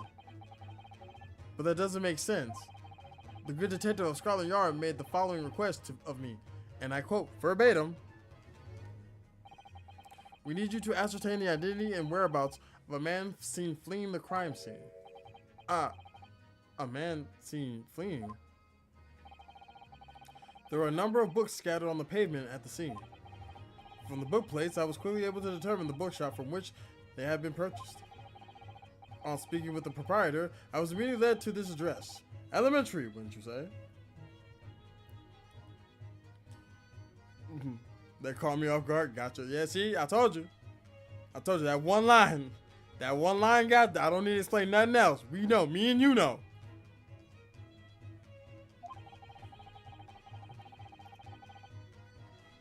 I believe there was a receipt around here somewhere from the establishment in question. So you don't think that Mr. Natsume is the culprit then? That I could not tell you. But it was aggravating my faculties, hence why I returned here. However, this place is such a trove of fascinating books. I found myself quite lost in the bibliography. He dropped books, so therefore, he killed someone. Listen, you know, we never said Sholmes was the sharpest knife in the drawer, if you know what I'm saying. But if what he's saying is true and the cops just came up and said, we need you to find someone seen fleeing the crime, brought him to the crime scene, he looked at the books and then found where Natsume's address is and the cops just arrested him, he's not technically lying. But due to what we know about him from the SS Bureau case, he do be making some wild assumptions. Put him in jail. I mean, he is in jail.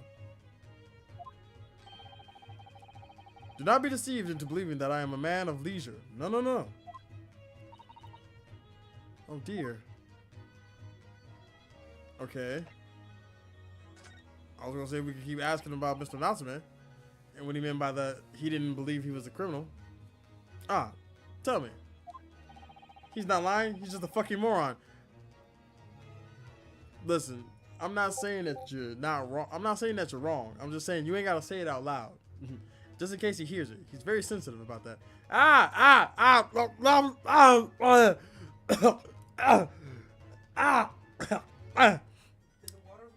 Yeah, the water one worked. Really? Yes, it did. And now I'm getting screamed. My head got a little bit bigger. My afro is wet. Everything's going wrong. Have you encountered the landlord of these lodgings? Yeah, Mr. Gary did. Oh Lord, now my wife's gonna spray me with water. Yes, Mr. Gary did, a retired military man. It's the first time I ever met a soldier from the Great British Institution, that is, the services. It was the first time I ever met a maid from the Great British Institution, that is, service. I didn't think it was that funny. I do apologize. As you may well be aware, many households in London employ a maid. Must be nice. Yes, I read as much as in my Great Britain primer. What? What do you mean it doesn't work?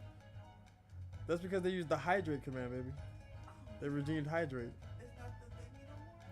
Burger at 1:02 p.m. Yippee! Hey! Ow! Wait, because you got a burger at 1:02 p.m., you get to hit me with a stuffed animal? And now I'm in jail. Thank you, Saber, for making me a statistic. Are you happy now? And on Black History Month, it really do be your own niggas.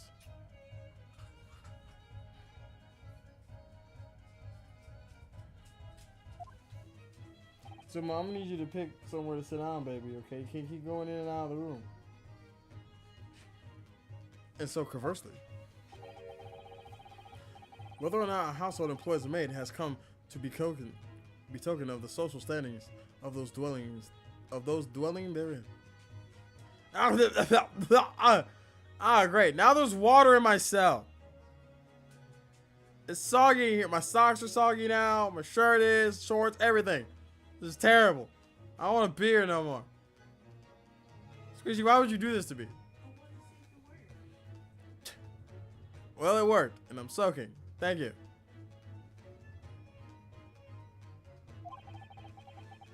Betoken of their social standing? Sorry? Why is the water from Hydrate so gooey? Because it's that, what's it called? It's that Square Enix engine water. The thing they animated in Kingdom Hearts? That's why. No, better yet, it's the water they use for PC parts. That non-electro water you can put PC parts in. They don't actually either, you know, fucking short circuit electro parts. That's why. I know that blender asset. Nah, damn, I can't get anything past you.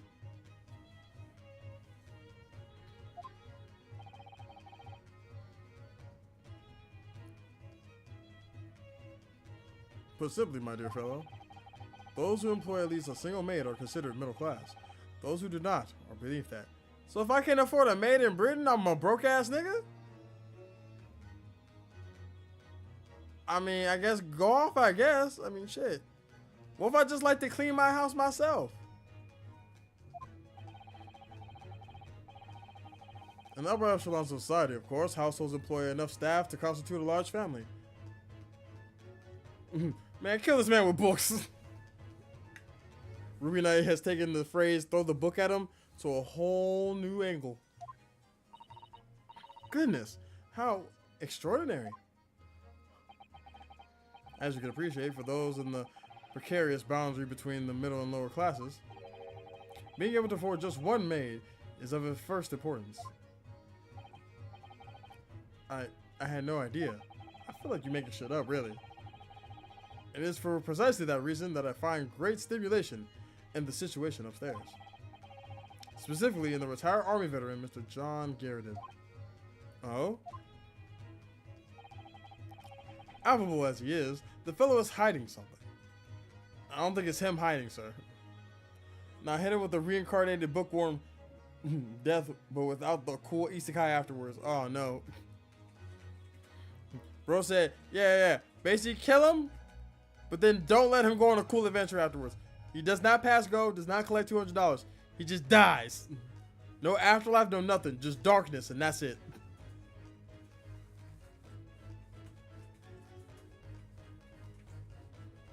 I'm actually surprised, Chris, you didn't throw cheese at me. I got it. No. Don't you do it. Don't you do it. Don't you do it. Ah! Alright, can you let me out of the bubble? Can you let me out of the bubble? Look. Ow! Ah! Alright, now that I'm back from my wife, you know, putting me into a bubble and then throwing cheese at me. How you guys doing? I did not say throw me in a bubble. And I said thank you for not throwing cheese at me. Wait, we can cheese you? As we have just demonstrated, yes, you can. Switch, do it again. No. Said do it again. Don't you do it. Don't you do it. I'll fight all y'all. Oh, lucky to cool down with the bubble. Thank God. 5-minute cool down. As it should be. Waiting on the cheese. Ah!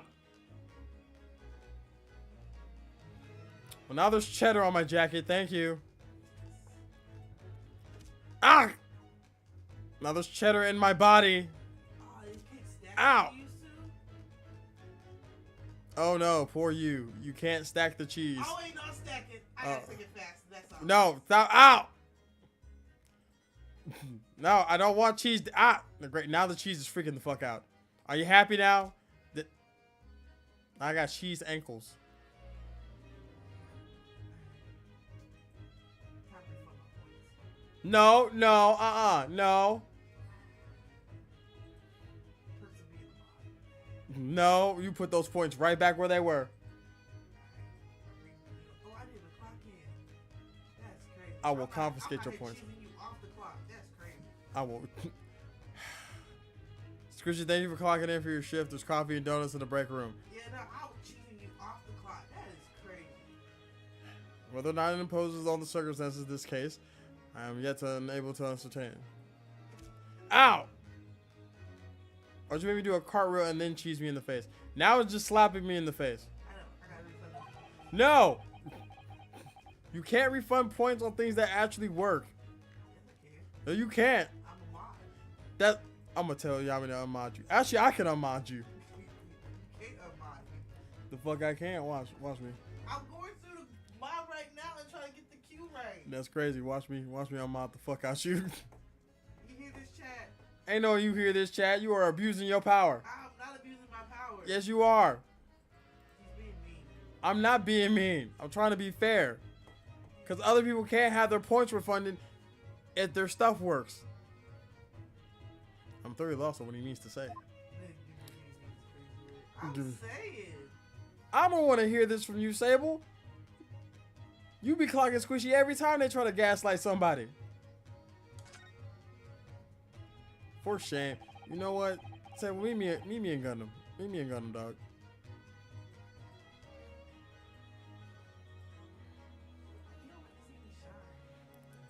If by shine you mean just abuse your husband with redeems, then yeah, I guess, yeah, I don't want to see you shine. Yes, you do. You definitely don't want that smoke. All I'm saying is the last time we played, it was a tie. And once again, I took the first win. That's all I'm saying.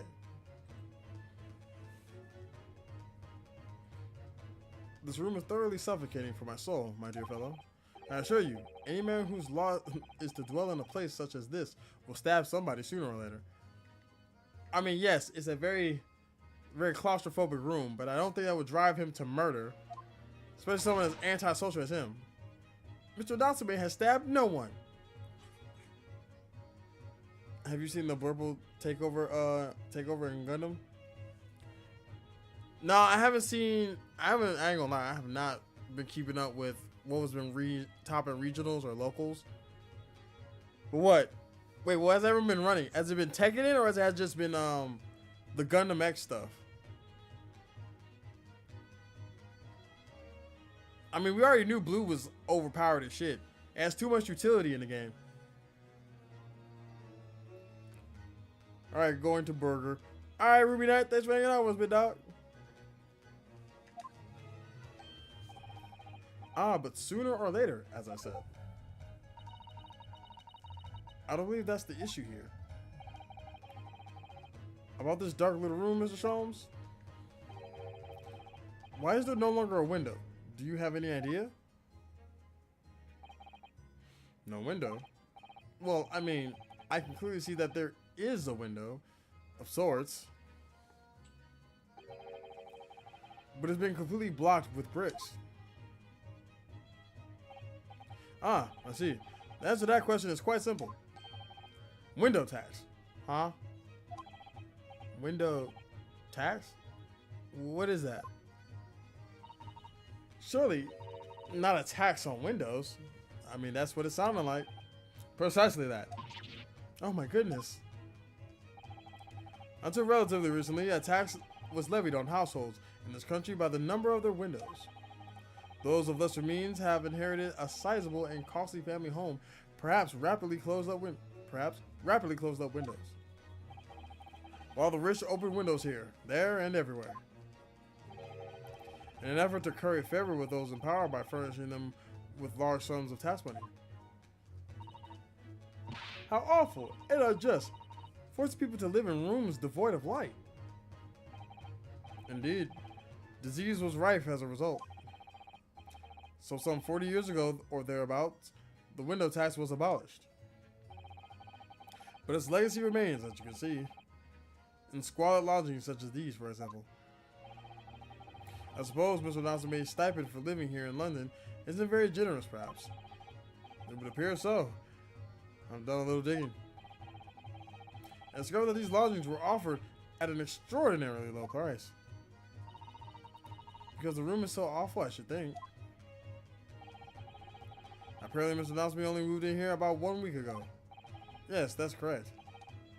However, I don't believe the low rent is explained by the shabby nature of the accommodation. Oh? Still, that is of little relevance here. A matter not worth further attention. Worthy of further attention. Are you sure? I'm curious now, actually.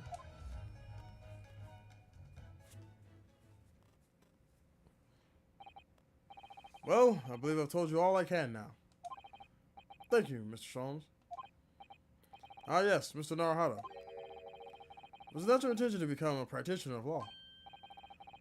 You remember that, did you? Will you perhaps be offering your services in this very matter, I wonder? To the occupant of this room, Mr. Natsume, was it? I'm not sure. I mean, dude, at this point, if we're already investigating, we might as well just take the case.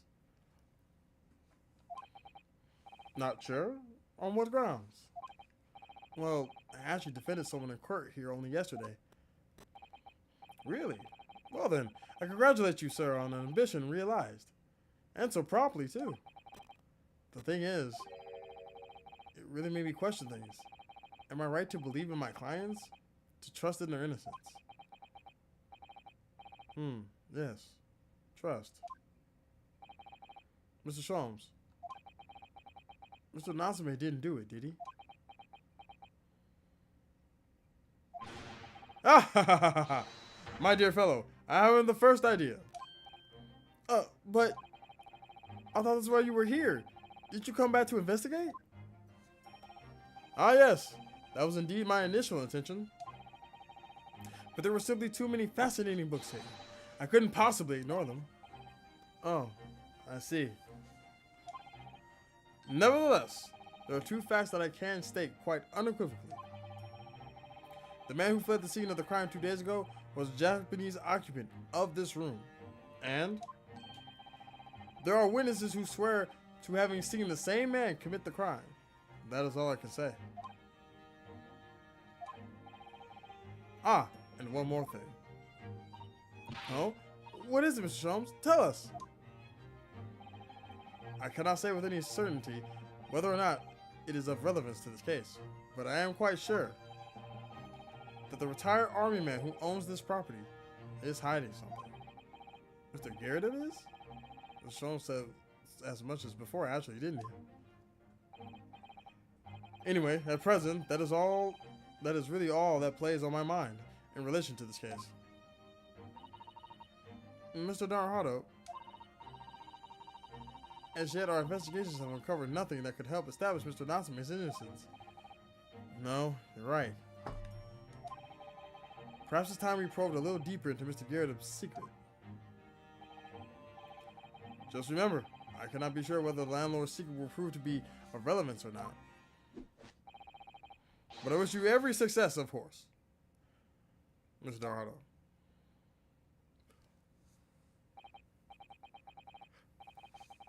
A busy man indeed. He's gone back to his book in the corner of the room.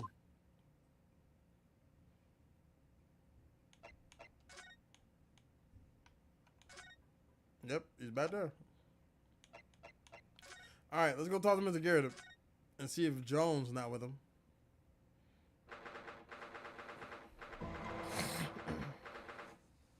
Nineteenth of February. Mr. Garrett in the room. Ah, shit, Jones still here.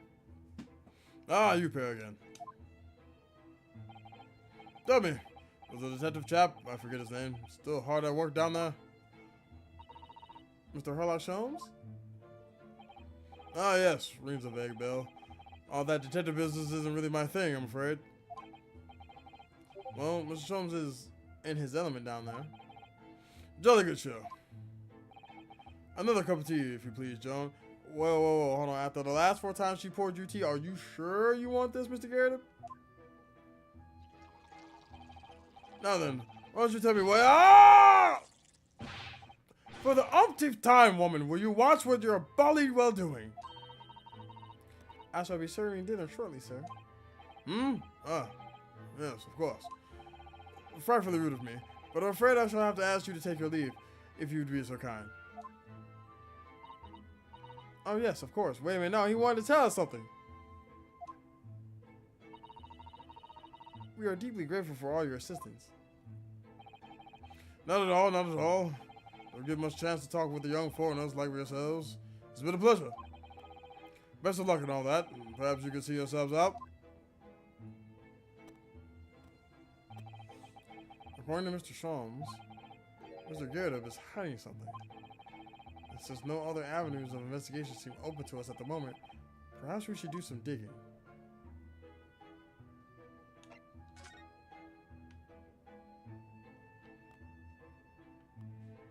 I mean, shit, what do you want to dig about? What are we gonna do here?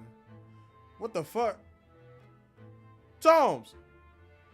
Sholmes, what the hell are you doing? What's he doing over there? Mr. Sholmes?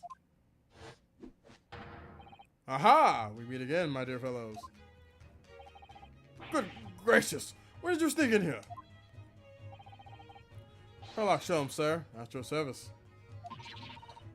Whatever were you doing over by the window? I'm given to watching the evening sky as the sun sets, madam. Yet Sally, cheerfully as the room downstairs undoubtedly is, it lacks an aperture for such observation. So I took the liberty of borrowing the small corner of space by the window up there. Oh. Keeping an eye on one's windows at dusk is the prudent thing to do in London, I'm gathering. Ah, and one other thing, Mr. Naruhito. Oh, me? I thought perhaps you might be in need of a certain great detective's great mind. Wait, he's not talking about, is he? I didn't expect it to be going through that again so soon. It's time for a deduction. Do you mean Mr. Sholmes? There's a mighty secret in this modest room. My eyes see even the most trivial of trifles. I take it you are prepared, Mr. Naruhito? I think so. There's just time enough for one of my greatly admired great deductions. Let us conclude the matter before dark.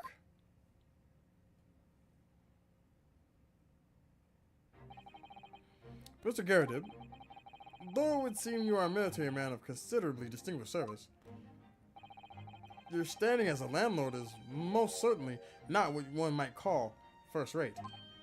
I'm afraid, sir, that is all too clear to me. There are 2 conclusions I've been able to draw by careful observation of your living arrangements. I beg your pardon.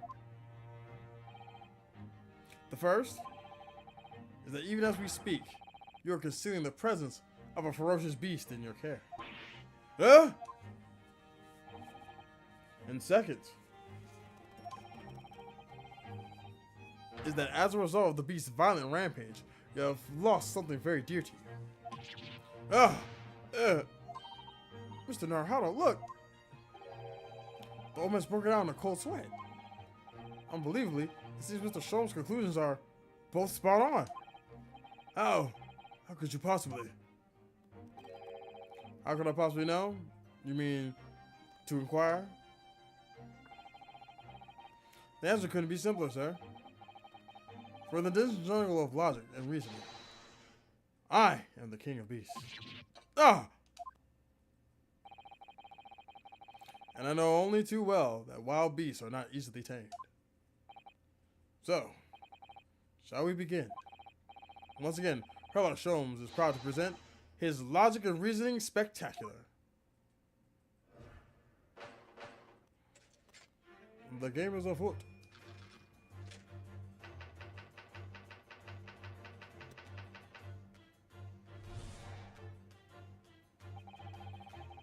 It surely shouldn't take a great detective to see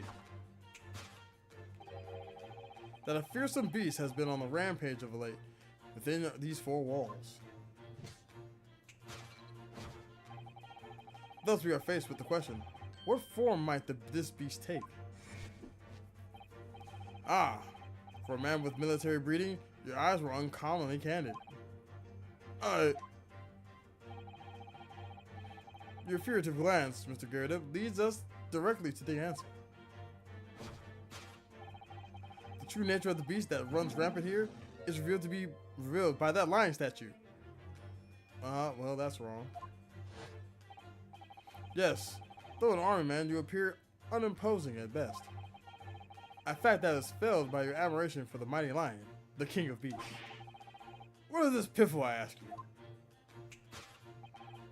In the end, your admiration became so great, in fact, that you had a living, breathing specimen shipped from India, which you tried to keep in this very house. What?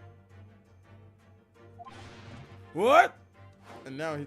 Whoa, what was that mark on his face? Yet living with such a wild beast proved more difficult than you had imagined. The chilling traces of a wild rampage are still very much in evidence. Well, yet as we look around, the beast in question fails to present itself. Where could this angry creature have disappeared to? Madam? Me? I pray you do not consider me unchivalrous, but it's plain to me with one glance in your direction. It is? Your dress pocket gives us a handsome clue to the beast's current whereabouts. For protruding from that handbill advertising a circus show. Yes, you sought to dispose of this terrifying lion, Mr. Garridib. At Batty's Circus. A traveling show currently sojourning in a nearby park, I have observed the tents. You sold the savage lion, sir, to the circus troupe. I most certainly did not. I believe I have made my point. The fearsome beast which ran amok in this room was an Indian lion. And a simple visit to the circus now will reveal the lion's prancing jubilantly through the ring of fire.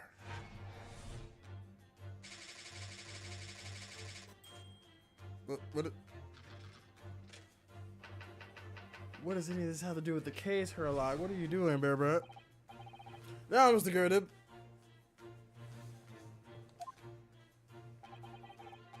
It is plainly clear that you still have deep feelings for this formidable beast. Something's on his face. I wish I could swing around and see. Indeed, in that blithe pose, the distress this loss has caused you is veritably tangible. Your head weighs heavy on your shoulders. The pain you feel being revealed by that supporting arm. Amid a fit of tears, you let your beloved beast go. The strain of losing something so dear to you is clearly visible in your visage. Nonsense, man. I simply... But what we must now ask ourselves is the true cause of this pain. Probably the fucking maid. The maid been beating on his ass, I bet you. And we need only follow the direction of your gaze to find the answer. Where'd the cannon go? Yes, it is this pile of bills that was given the rise to the pain in your suffering. Every envelope contains another demand for payment. For the cartloads of meat, potatoes, wheat, and tea. Indeed, feeding your beloved has had a devastating impact on the financial circumstances of your household. And so you had no choice but to let it go. Yes, well, Now, in the final fit of rage, the ferocious beast carried out one last unimaginable attack. Unimaginable? The aftermath, which can be clearly seen by observing the carpet there. It looks like a scorch mark. A very expensive woolen carpet, if I'm not mistaken. Oh, dearie me. What could have caused such a destructive outburst? The candle? This time, madam, I'm afraid it is you who has inadvertently revealed the truth to me. Your wandering eye has settled upon the answer very neatly indeed.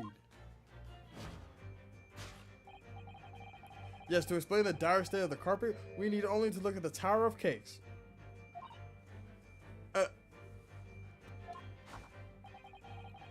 There's no creature more dangerous on this earth than the beast with an unsatiated appetite.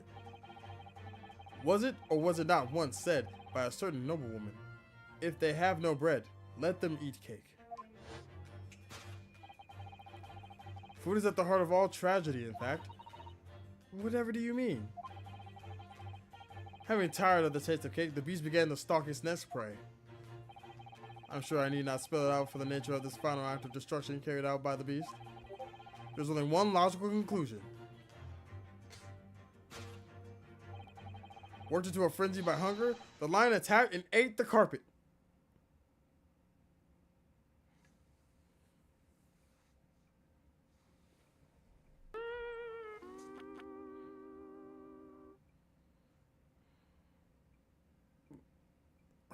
Herlock, there's a candle where the carpet is. First, the carpet looks obviously burnt. There's a candle by the scorch mark to show that, you know what, I'll fix it. I'll fix it because they're going to make me fix it anyway. The teeth marks in the carpet are a perfect match with those of a lion I once saw in India.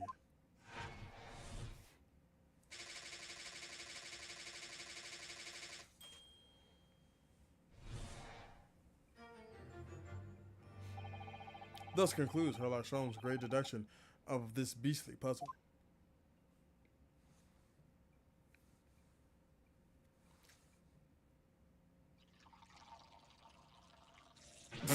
Ah! What is the matter with you, Joan? You're pouring scalding hot tea all over me.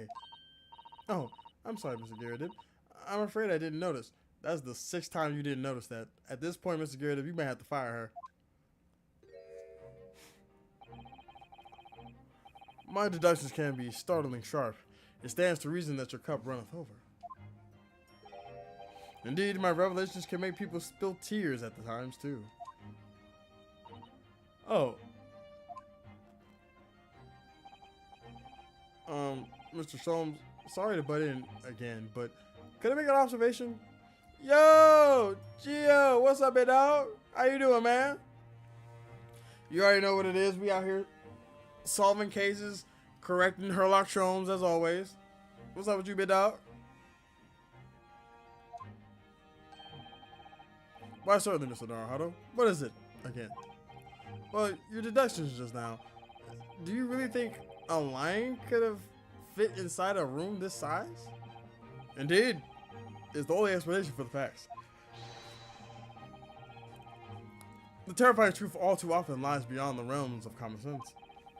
Wouldn't it be an idea to consider what lies inside the realms of common sense as well? If an uncaged lion had run amok in this very room, I'm sure Mr. Garridib and his maid would have been hurt or worse. Not much chilling like a villain. Hey, I fucks with it. Well, come on, grab you a seat, grab you a drink, and come help us solve the case of how a big woman got stabbed. Do we have some news? What's up, big dog? Lay it on me.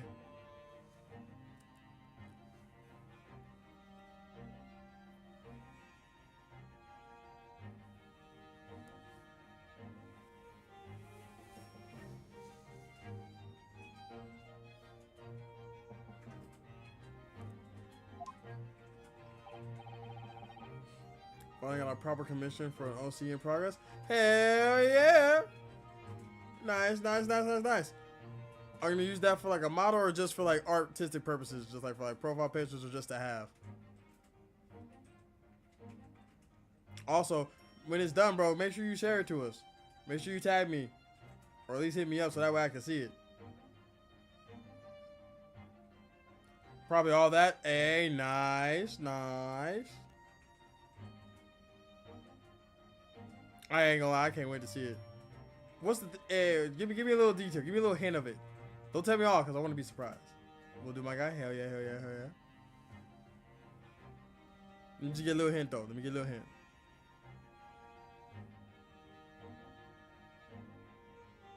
Elemental humanoid. Ooh. Okay, okay. Oh yeah, I can't wait to see this. Ah, that's where you're stuck. No doubt the former military man held his own against the beast using that large cannon. Give me that foot, give me that foot, give me that foot. So, while the lion was rampaging, it ignored Mr. Garrity long enough for him to load that old war cannon and fire it?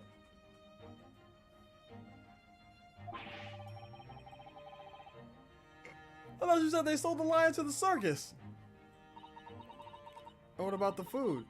Meat and potatoes are one thing, but I don't believe I've ever heard of a lion that drinks tea or eats cake. Big inspirations are Nero, Alex Mercer, Tony Stark, and Oscar from Oscar's Wrath. It's crazy that you said literally like top 3 of my favorite video game characters. So wait, do you have a Devil Bringer? That'd be so fucking cool if you have a Devil Bringer. Or pretty much, actually, wait, depending on what elemental you are, you can basically just shapeshift like Alex Mercer, make yourself a Devil Bringer, give yourself 8 arms and everything. Oh, that's so fucking sick. Oh, that's fucking sick as hell. Earth? Ooh. That makes sense with Geo and everything else. Bro, finna come out there with rock armor like Toph from Avatar: The Last Airbender. Sumo baby, I need you to find a seat and sit down. And stop trying to chew on your butt. Stop that. No chewing on your butt. No chewing on your butt.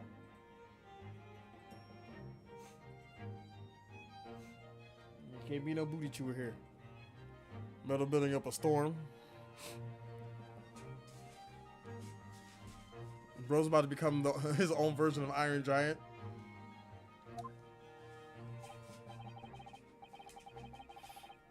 Ah, my dear Mr. Sato, it occurs to me with some regularity. The irreparative of race and breeding whenever anyone lands on Great British soil. They are infused with a highly appropriate taste for afternoon tea. I don't think that's completely true because I don't think me and Susato have had afternoon tea. Oh, what a glorious notion.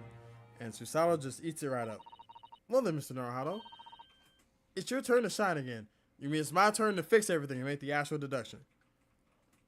Another inspiration that I didn't use on the commission are the Reggie Pokemon. Oh yeah, like Reggie Steel, Reggie Ice, Reggie Gigas. Actually, those are fucking solid picks. My favorite one of the Reggies is Reggie Steel. I like the way he looks. He's my favorite design out of all of them. Yeah, it was Reggie Rock, Reggie Ice, Reggie Steel, and then Reggie Gigas. I had a feeling that was coming. A slight message. That's all Mr. Strong's deductions need. A slight massage. That's all Mr. Strong's deductions need. You can do it. Why do I have to fix the deductions of the quote-unquote great detective that you glaze every chance that you get? You know how the Reggie do like input with their eyes? Like they're processing information? Yeah. Mm-hmm. What's up? You want me to take him out? Yeah, he's doing a lot of movement. Probably 'cause it's bleach. Okay, alright, hold on. Give me 1 second, Gio and everybody. I'll be right back. I gotta take my Asuna. Oh, my OC does that in lore? Ooh. Like, does he do it in his actual eyes or does he like have a mask? But I will get that answer after a quick be right back. I gotta take Suma right quick since he's being a little squirmy. So let's see here. Meeny, miny, mo, catch a tiger by the throat. You have a eeny, meeny, miny. Let's see here.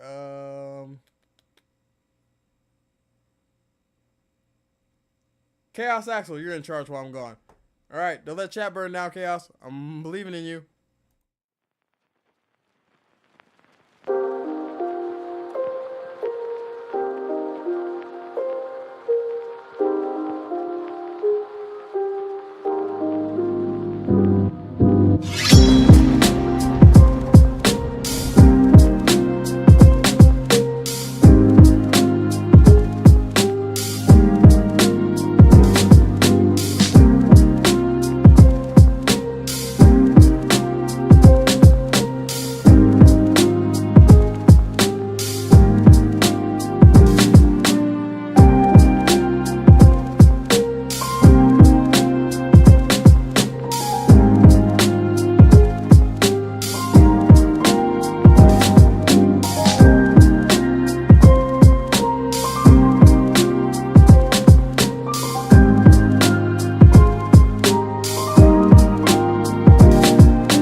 I'm back.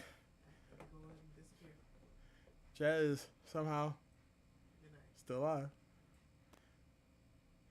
Squish, you timed out Geo? You said no fire.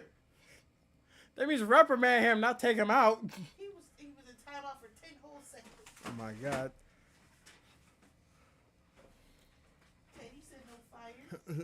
So he get timeout. Oh my god.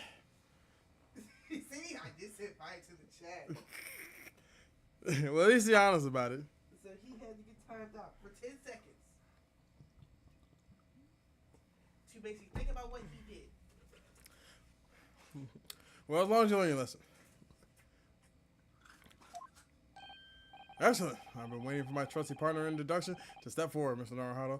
AKA, you've been waiting me to answer all the questions. We don't even know yet whether or not this is going to help Mr. Natsume's case. Still, uncovering the truth is always worthwhile, whatever the motivation. At least, that's what I want to believe. Let's start again. From the beginning. A Sherlock Holmes logical reasoning spectacular.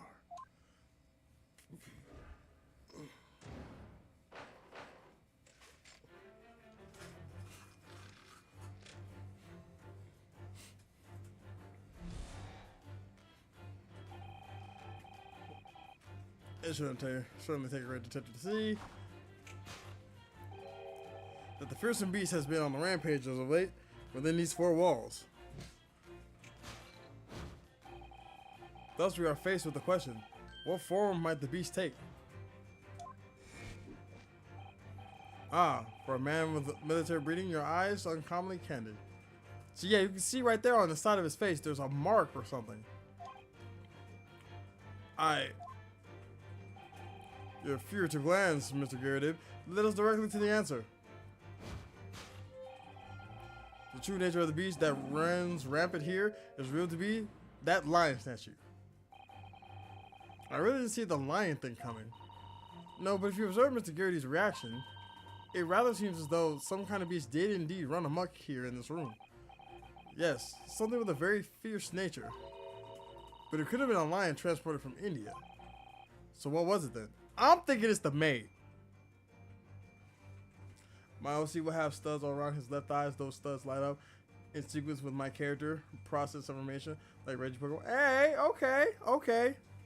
So I'm guessing he's gonna be like a silent protagonist, or he doesn't like speak common human language. I'm guessing, or bipedal language.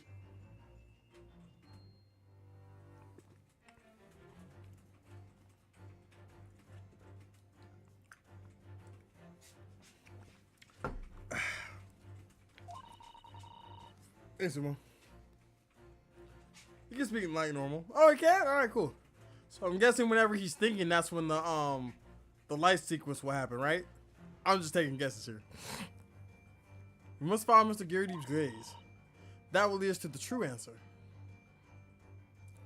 The truth really caused damage to the room. Hold on. Photo frame. Is that his wife? Is that a... Yeah, it looks like he's holding someone in a wedding, like a wife. And that wife looks eerily familiar.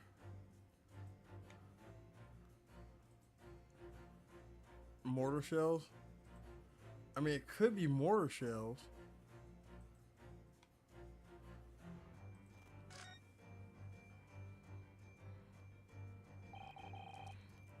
What's this photograph? It appears to be from Mr. Garrity's wedding. He looks very happy, doesn't he? He does, but you can't make out his bride. No, how unfortunate. Something must have struck the glass directly over the woman's face. I wonder what happened. Probably not best to delve too deeply here.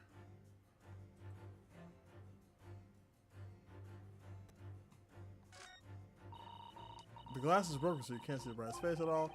No amount of cracks can hide a woman's plump form. I think powerful would be a kinder than plump, Mr. Naruhado. Listen, she a little chunky. She just got more cushion for the pushing. You leave her alone. But all I'm saying is, haven't we seen another woman who's very plump very voluptuous in this room? It sure looks like that. That's a lot of horsepower there. Damn.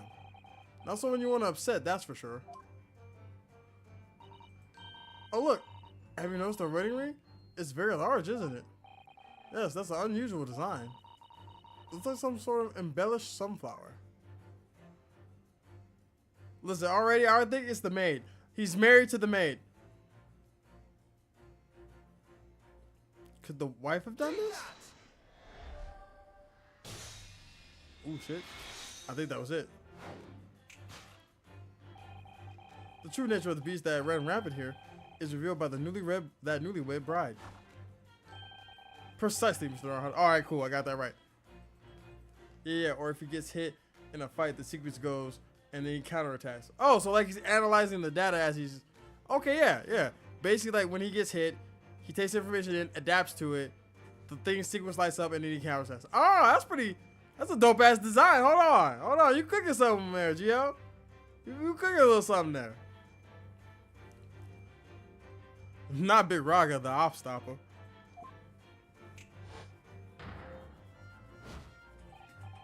Yes, this frame print pictures your wife, Mr. Garrett. And while we lament the fact that her face is obscured, we can still make out her mighty arms and note of considerable horsepower they must contain. Thank you for thinking of this OC for a while. Hey man, you put your heart and soul into that. I can be that sure.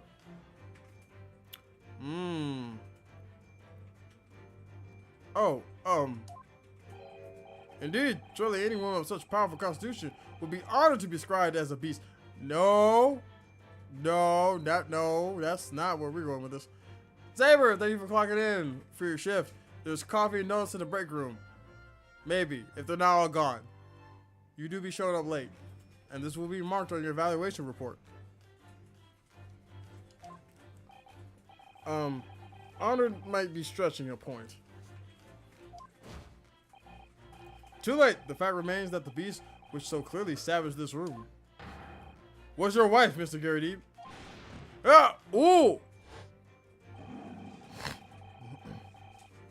The chilling traces of a wild rampage are still very much in evidence. Well, yet as we look around, the beast in question fails to present itself. Where could this angry creature have disappeared to? Madam? Me? I pray you do not consider me unchivalrous, but it is plain to me, with one glance in your direction. It is? Your dress pocket gives us a handsome clue as to the beast's current whereabouts.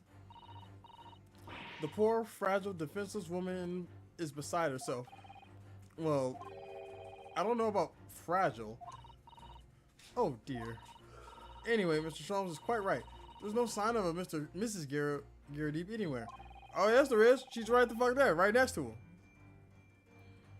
But it seems there may be a clue as to where her whereabouts is. A clue that this maid is trying to hide. I wonder where Mr. Garrett's wife could be.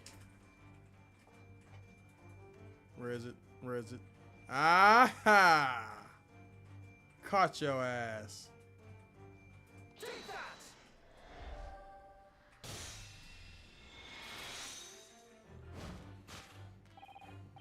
Your wedding ring gives us a handsome clue as to the beast's current whereabouts. Okay, maybe we shouldn't call her a beast if she did all this. Indeed it does. That flowery blend gleaming on your finger gives you away.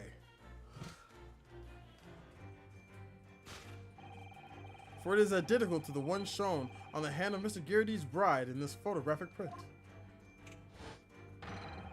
In other words, you are no ordinary housemaid.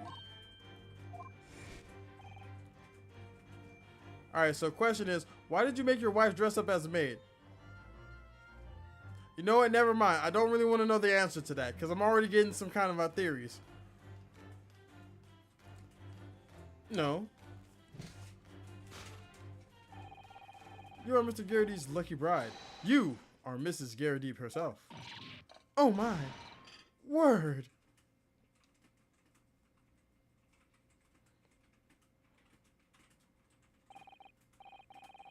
Whoa.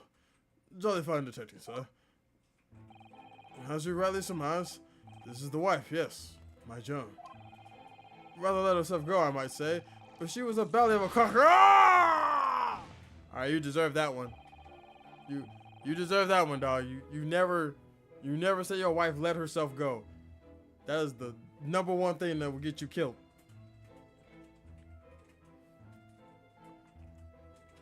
It would appear that you don't live in the most comfortable of circumstances. After all, you are a retired army man, yet you are in the business of renting out rooms. I would assume, therefore, you have insufficient means to employ a maid. Would that be correct? It's not right, I tell you. I was 2nd Lieutenant of the 3rd Regiment. A man has his pride, don't you know?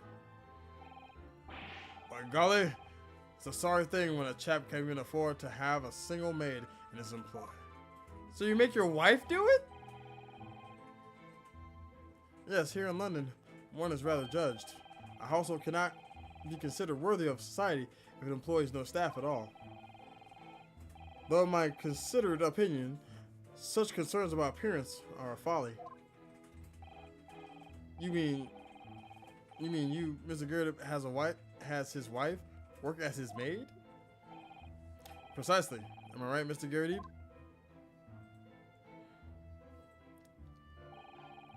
Only in company, obviously. But listen here. This must remain a secret. Tip-top secret, please.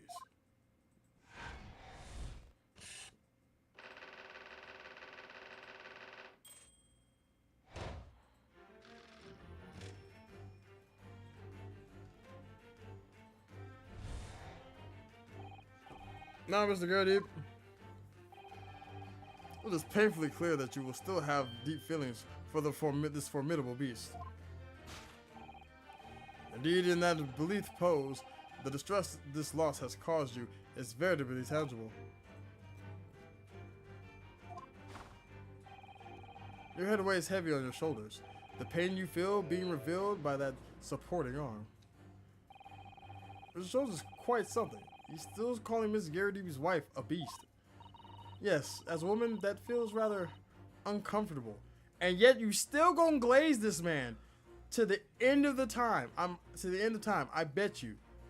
This will not stop you from glazing everything that Sherlock Holmes does.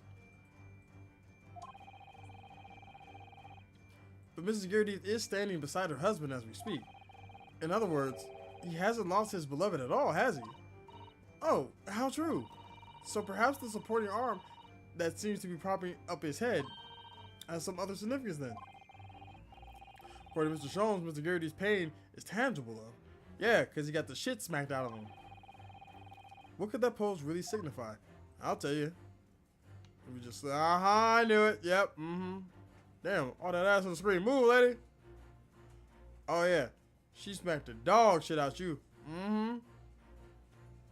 She kept her pip man strong when she went across your face, Mr. Garrity.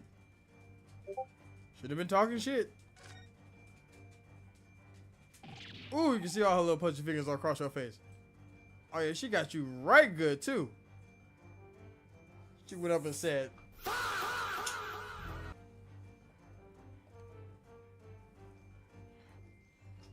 my, look at that bright red mark. Oh gosh, that's quite something. Including made by someone's hand. Yes, Mr. Garrity has been slapped on the face, it seems. Hard. I've never seen such a clearly defined mark. Whoever could have done such a thing? Well, there's a very limited number of candidates, I say.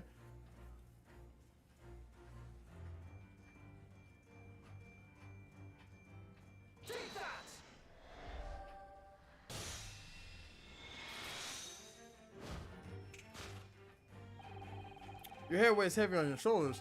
The pain you feel being revealed by that slapped cheek. And of course, the deliverer of that impressive mark on your cheek that refuses to fade.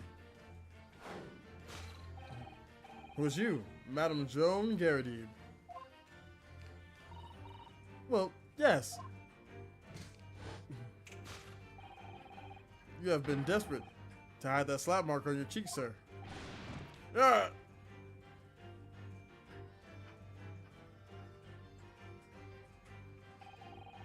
How the blazes?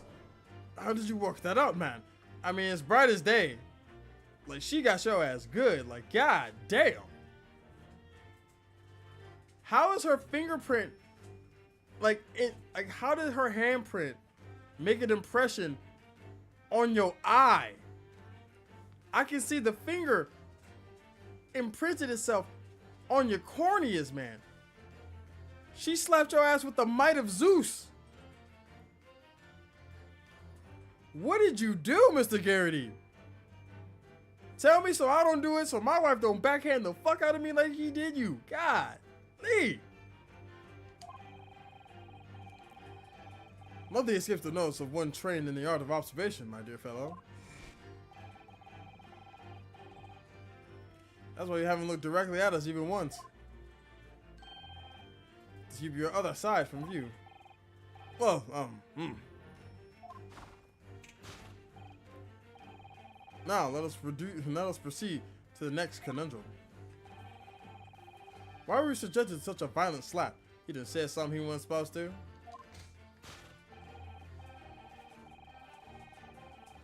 In other words, we must ask ourselves, what caused Madame Garrity to fly into a rage? Probably because you was talking about her sister and how she didn't let herself go. That's probably what happened. Came slip at the lip and she popped you one. And we need only follow the direction of your gaze to find the answer. Yes, it is the pile of bills that was giving the rise to the pain you suffer. Did Mr. Shalom say the bills were all for lion, father? Yes, but now we have established that the lion never existed, which could only mean that the thing responsible for gobbling up all that food was Mr. Garrity's wife. Mr. Naruto, she's a person, not a thing. Yes, well, she's also a person who gave her husband a mighty slap around the face. One so hard that it left a perfect hand mark, in fact. Yes, why would a woman hit her husband with such force, I wonder? Because he was fucking up? I'd love to know the answer to that question. Pile of bills. A bookmark. Ooh!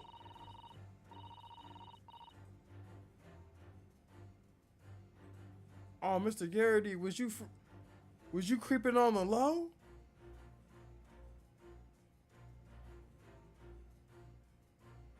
Oh, Mr. Garrity, you sly silver fox, you. You was out there on the streets trying to get some hoes to go. I'll be damned. Nasty bitch. Oh, someone must be reading the book at the moment. There's a bookmark here, look.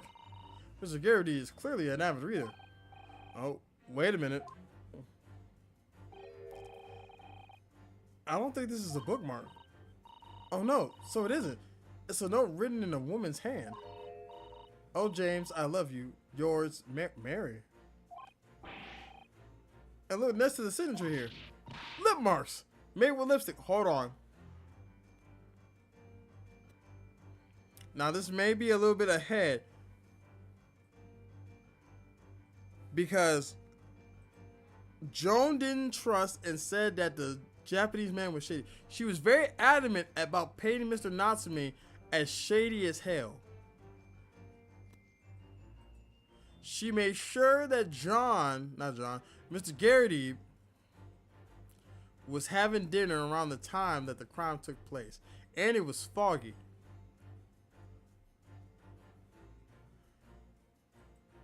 I swear to God, if the victim's name is Mary, the wife fucking did it. The wife stabbed old girl because she was fucking with her man. Fuck with him. You won't get stabbed. Oh, what a passionate and romantic gesture. That's not Susato. No, Susato. Susato. Sweetheart. Darling. Don't get any ideas, Susato-san. Oh dear, I'm sorry. So this bookmark is actually a love note then.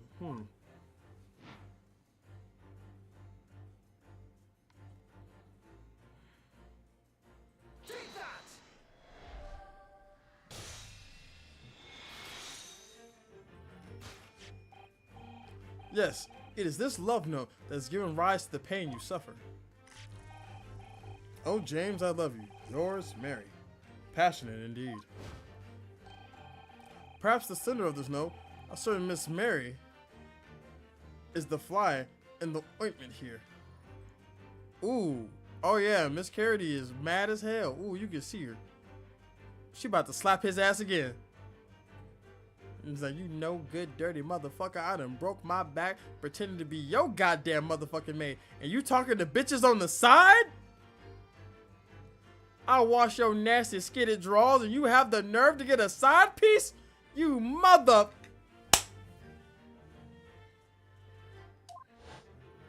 Damn! Oh, got his ass again. Woo! Shit! But I don't know the ballet woman.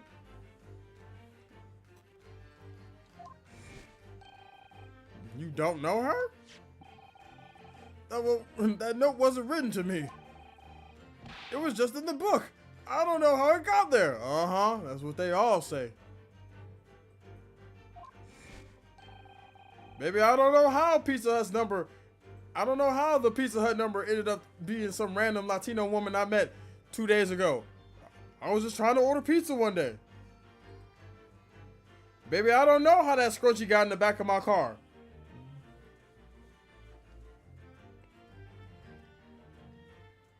Sweetheart, I don't know how them pictures all got liked on Instagram of them naked swimsuit models. I don't know how they got there. The app glitched. It was just in there, you say? That's right. That's all I've been saying. Ah! Unlikely story. Now listen here, Joe, don't think. I explained it at the time. I bought the book at a secondhand place, and that note must have already been in there. Mm-hmm. Listen, we all make mistakes. That's not a mistake. That's a death sentence. Ain't no damn mistake.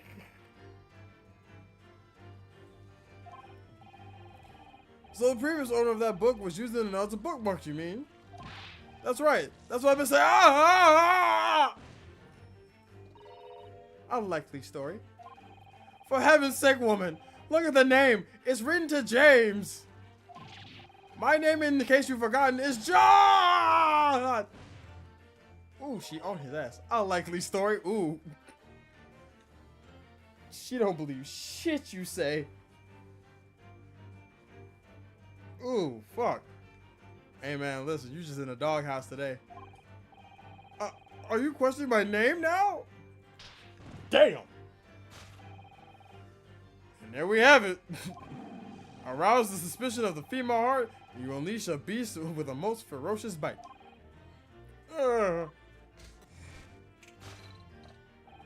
Now, in the final fit of rage, the ferocious beast carried out one last unimaginable attack. Unimaginable? The aftermath of which has been clearly seen by observing the carpet over there. A very expensive woolen carpet, if I'm not mistaken. Oh dearie me. I hope she backhands the guy and you can eat a ring imprint on his face. How crazy it's gotta be to explain to your friends when you go outside, hey bro, why you got a little sunflower on the side of your cheek there? Oh, you know, yeah, man, I fell asleep on this little on the table last night on the nightstand last night. My hair was on it, and that just happened to be there. Yeah, but why is there also a handprint infused with that sunflower in the back of your cheek? And why it strangely look like your wife's wedding ring too? You know, man. Why you asking so many fucking questions? Mind your business, David. What could have caused a destructive outburst? This time, madam, I'm afraid it is you who has inadvertently revealed the truth to me. Your wandering eye has settled upon the answer very neatly indeed.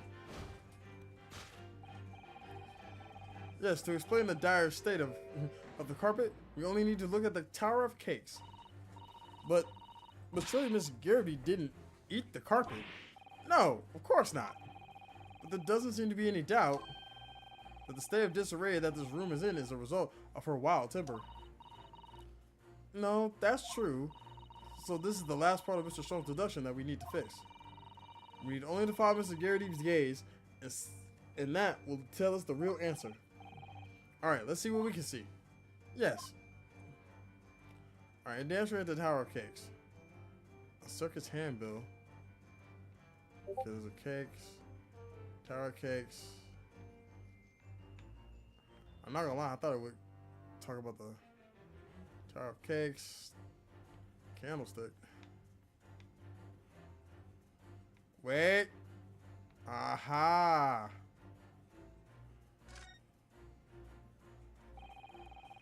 The carpet here has been ripped to shreds. Yes, and according to Mr. Sholmes' deduction, the tears match those made by Indian lion's teeth exactly. Oh, look here. What is it? If you look closely at the edge, you can see scorch marks. Oh yes, so you can. In that case, perhaps the carpet wasn't eaten in the normal sense at all. Let's rethink this with that in mind. So now it has to be the candlestick.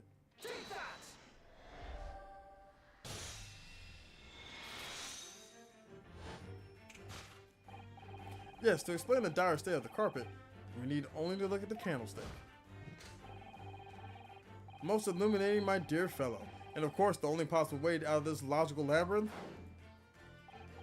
Yes, the remnants of the ferocious attack in which the carpet was devoured are clearly visible. Indeed, they are. The scorch marks at the edge clearly give the truth away. Scorch marks? It would appear that this room was the scene of a little marital altercation.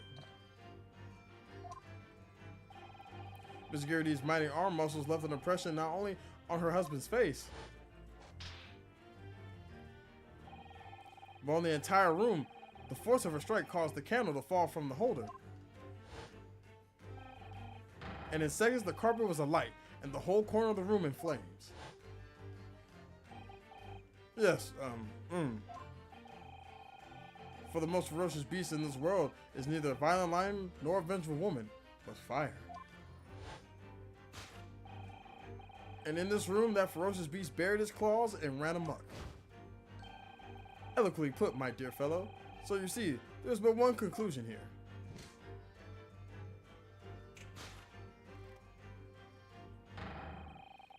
After the sparks of marital discord flew, this room was the scene of a fire.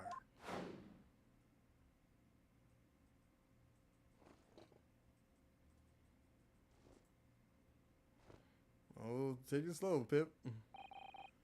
Mr. Sholmes, I salute you. Oh shit. Hold on, OG, OG! Damn. Oh, she caught him.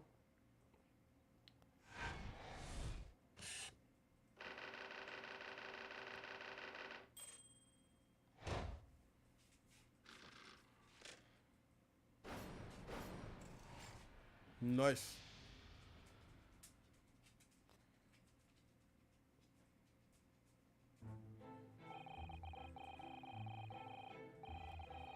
In these dashed long winter nights, you know, nothing to do but read in the front of the fire. Luckily, there's a jolly good second-hand bookshop just around the corner. By all my old novels there. And in the pages of one particular novel, you discover some rather illicit material. For which your wife admonished you harshly, it seems. Don't know about admonish. Demolish might be a rather closer to the mark. And the beast is most certainly... Ah! Here we go again. And the carpet, was that destroyed by a fire when a candle fell on the floor? Afraid to say it was. Happened in the blink of an eye, you know. The whole place filled with smoke. Couldn't see a bloody thing. I was caught between an old stick's rage and the raging flames. You paint a torrid picture, sir. One that would have been most entertaining. That's sympathy for you. Didn't take long for the fire to spread, of course. The valley furniture started going up as well. We had to hide the mess behind that screen for the time being. Over here, Mr. Garrity? We have nothing to hide now. Nothing more to hide now, if you allow me.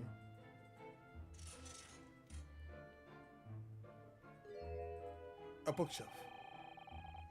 Had all my favorite old novels in that case. But as soon as the fire got a hold of them, that was it. Whoosh, up in smoke. Gosh. Then the wife started hurling things at me. What a terrible sight it must have been. That's why I was back up against the window, under heavy enemy fire, incendiary books incoming tens to dozens. Worst of it is, I lost my favorite book called The Lion's Pride. The Lion's Pride? Ah yes, the notorious love of big cats is coming through now and again. I assure you the title didn't influence my choice in the slightest. So the poor man really did lose something dear to him as a result of the ferocious beast's rampage. Mr. Sholmes' deductions turned out to be correct once again. What did I say? What did I say? Even after you literally just said he made you uncomfortable by calling a woman a ferocious beast, you was going to continue to glaze him. Stand the fuck up, Susato. God damn. You are not a girl's girl. It can only be described as a great British wonder. I tell you, it was total carnage. Flames everywhere and the old stick in full fettle. Out of interest, what time of day was it? Not sure I can remember. It's 2 days ago now. Let's see. Around 5 o'clock, I think, when the murder took place. So exactly the same time as the terrifying incident that was unfolding outside your window on the street below. Even more terrifying on the inside, I can assure you. The whole blighty could have been flattened outside my window at that moment, and I wouldn't have noticed a dashed thing. Oh, really? Well, yeah, he was getting his ass whooped by his wife and his house was on fire. Hey, if I took a sip of tea.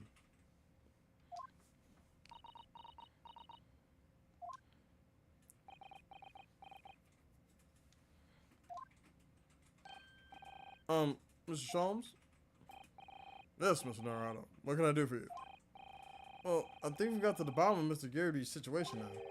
But what does it have to do with Mr. Natsume's circumstances? I can't help you there, I'm afraid. What? My dear fellow, if you recall, I did say as much from the outset. I warned you that although I knew that the retired army man was hiding something, I could not be sure whether the secret would prove to be of any relevance or not.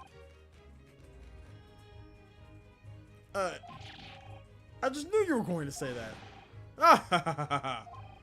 Now, Mr. Naruto, you mustn't lose heart.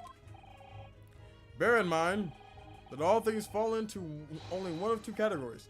Those relevant to the case, and those not. That makes no sense to me. Well, no matter. It is of far greater importance that you make up your mind now. Sorry? Visiting hours at the prison will soon be over. Oh no. Is it that time already? If we're able to set Mr. Houseman's case, we have official paperwork to attend to. So that's it.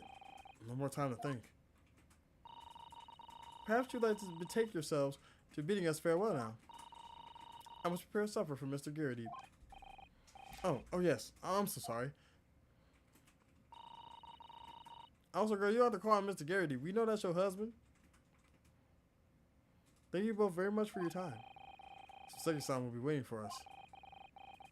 We're going to have to give him an answer.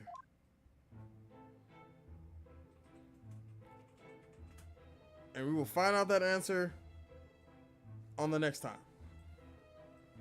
Because it's getting close to that time. I gotta, unfortunately, go to work early in the morning. Okay, so the wife was not the killer. My theory was wrong. But we'll at least take Mr. Natsume's case. Same here. Yeah, it kind of fucking sucks having to go to work. I wish I could play for a little bit longer, but if I didn't have to wake up at the ass crack of dawn, basically. Okay, so if it's not the wife, we're just gonna have to talk to Mr. Natsume, and we're also gonna have to figure out who that other lodger is, because they do have a second person living here who lives at, I think, street level, since Natsume was the one one floor below them.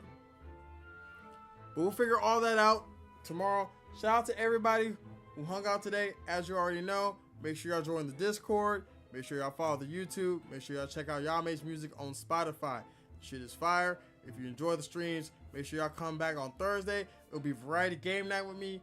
We're gonna probably be doing some different stuff. I'm not really sure what I want to play. I may play some more Neo. Actually, I know exactly what I'm gonna do. For the first half, I'm gonna play some Code Vein 2 because I want to finish beating Code Vein because I completely stopped after Neo 3 came out. So we're gonna probably do a little bit of Code Vein 2, and then probably do some Gundam, either Gundam, Marvel, or possibly some Helldivers. I do get paid soon. I also may, and if I can get enough people to play this game with me, we may be checking out a new game. But until then, who are we gonna raid out to? Who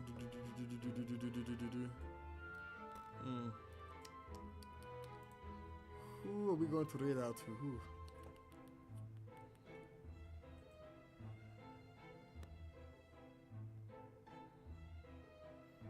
You know what?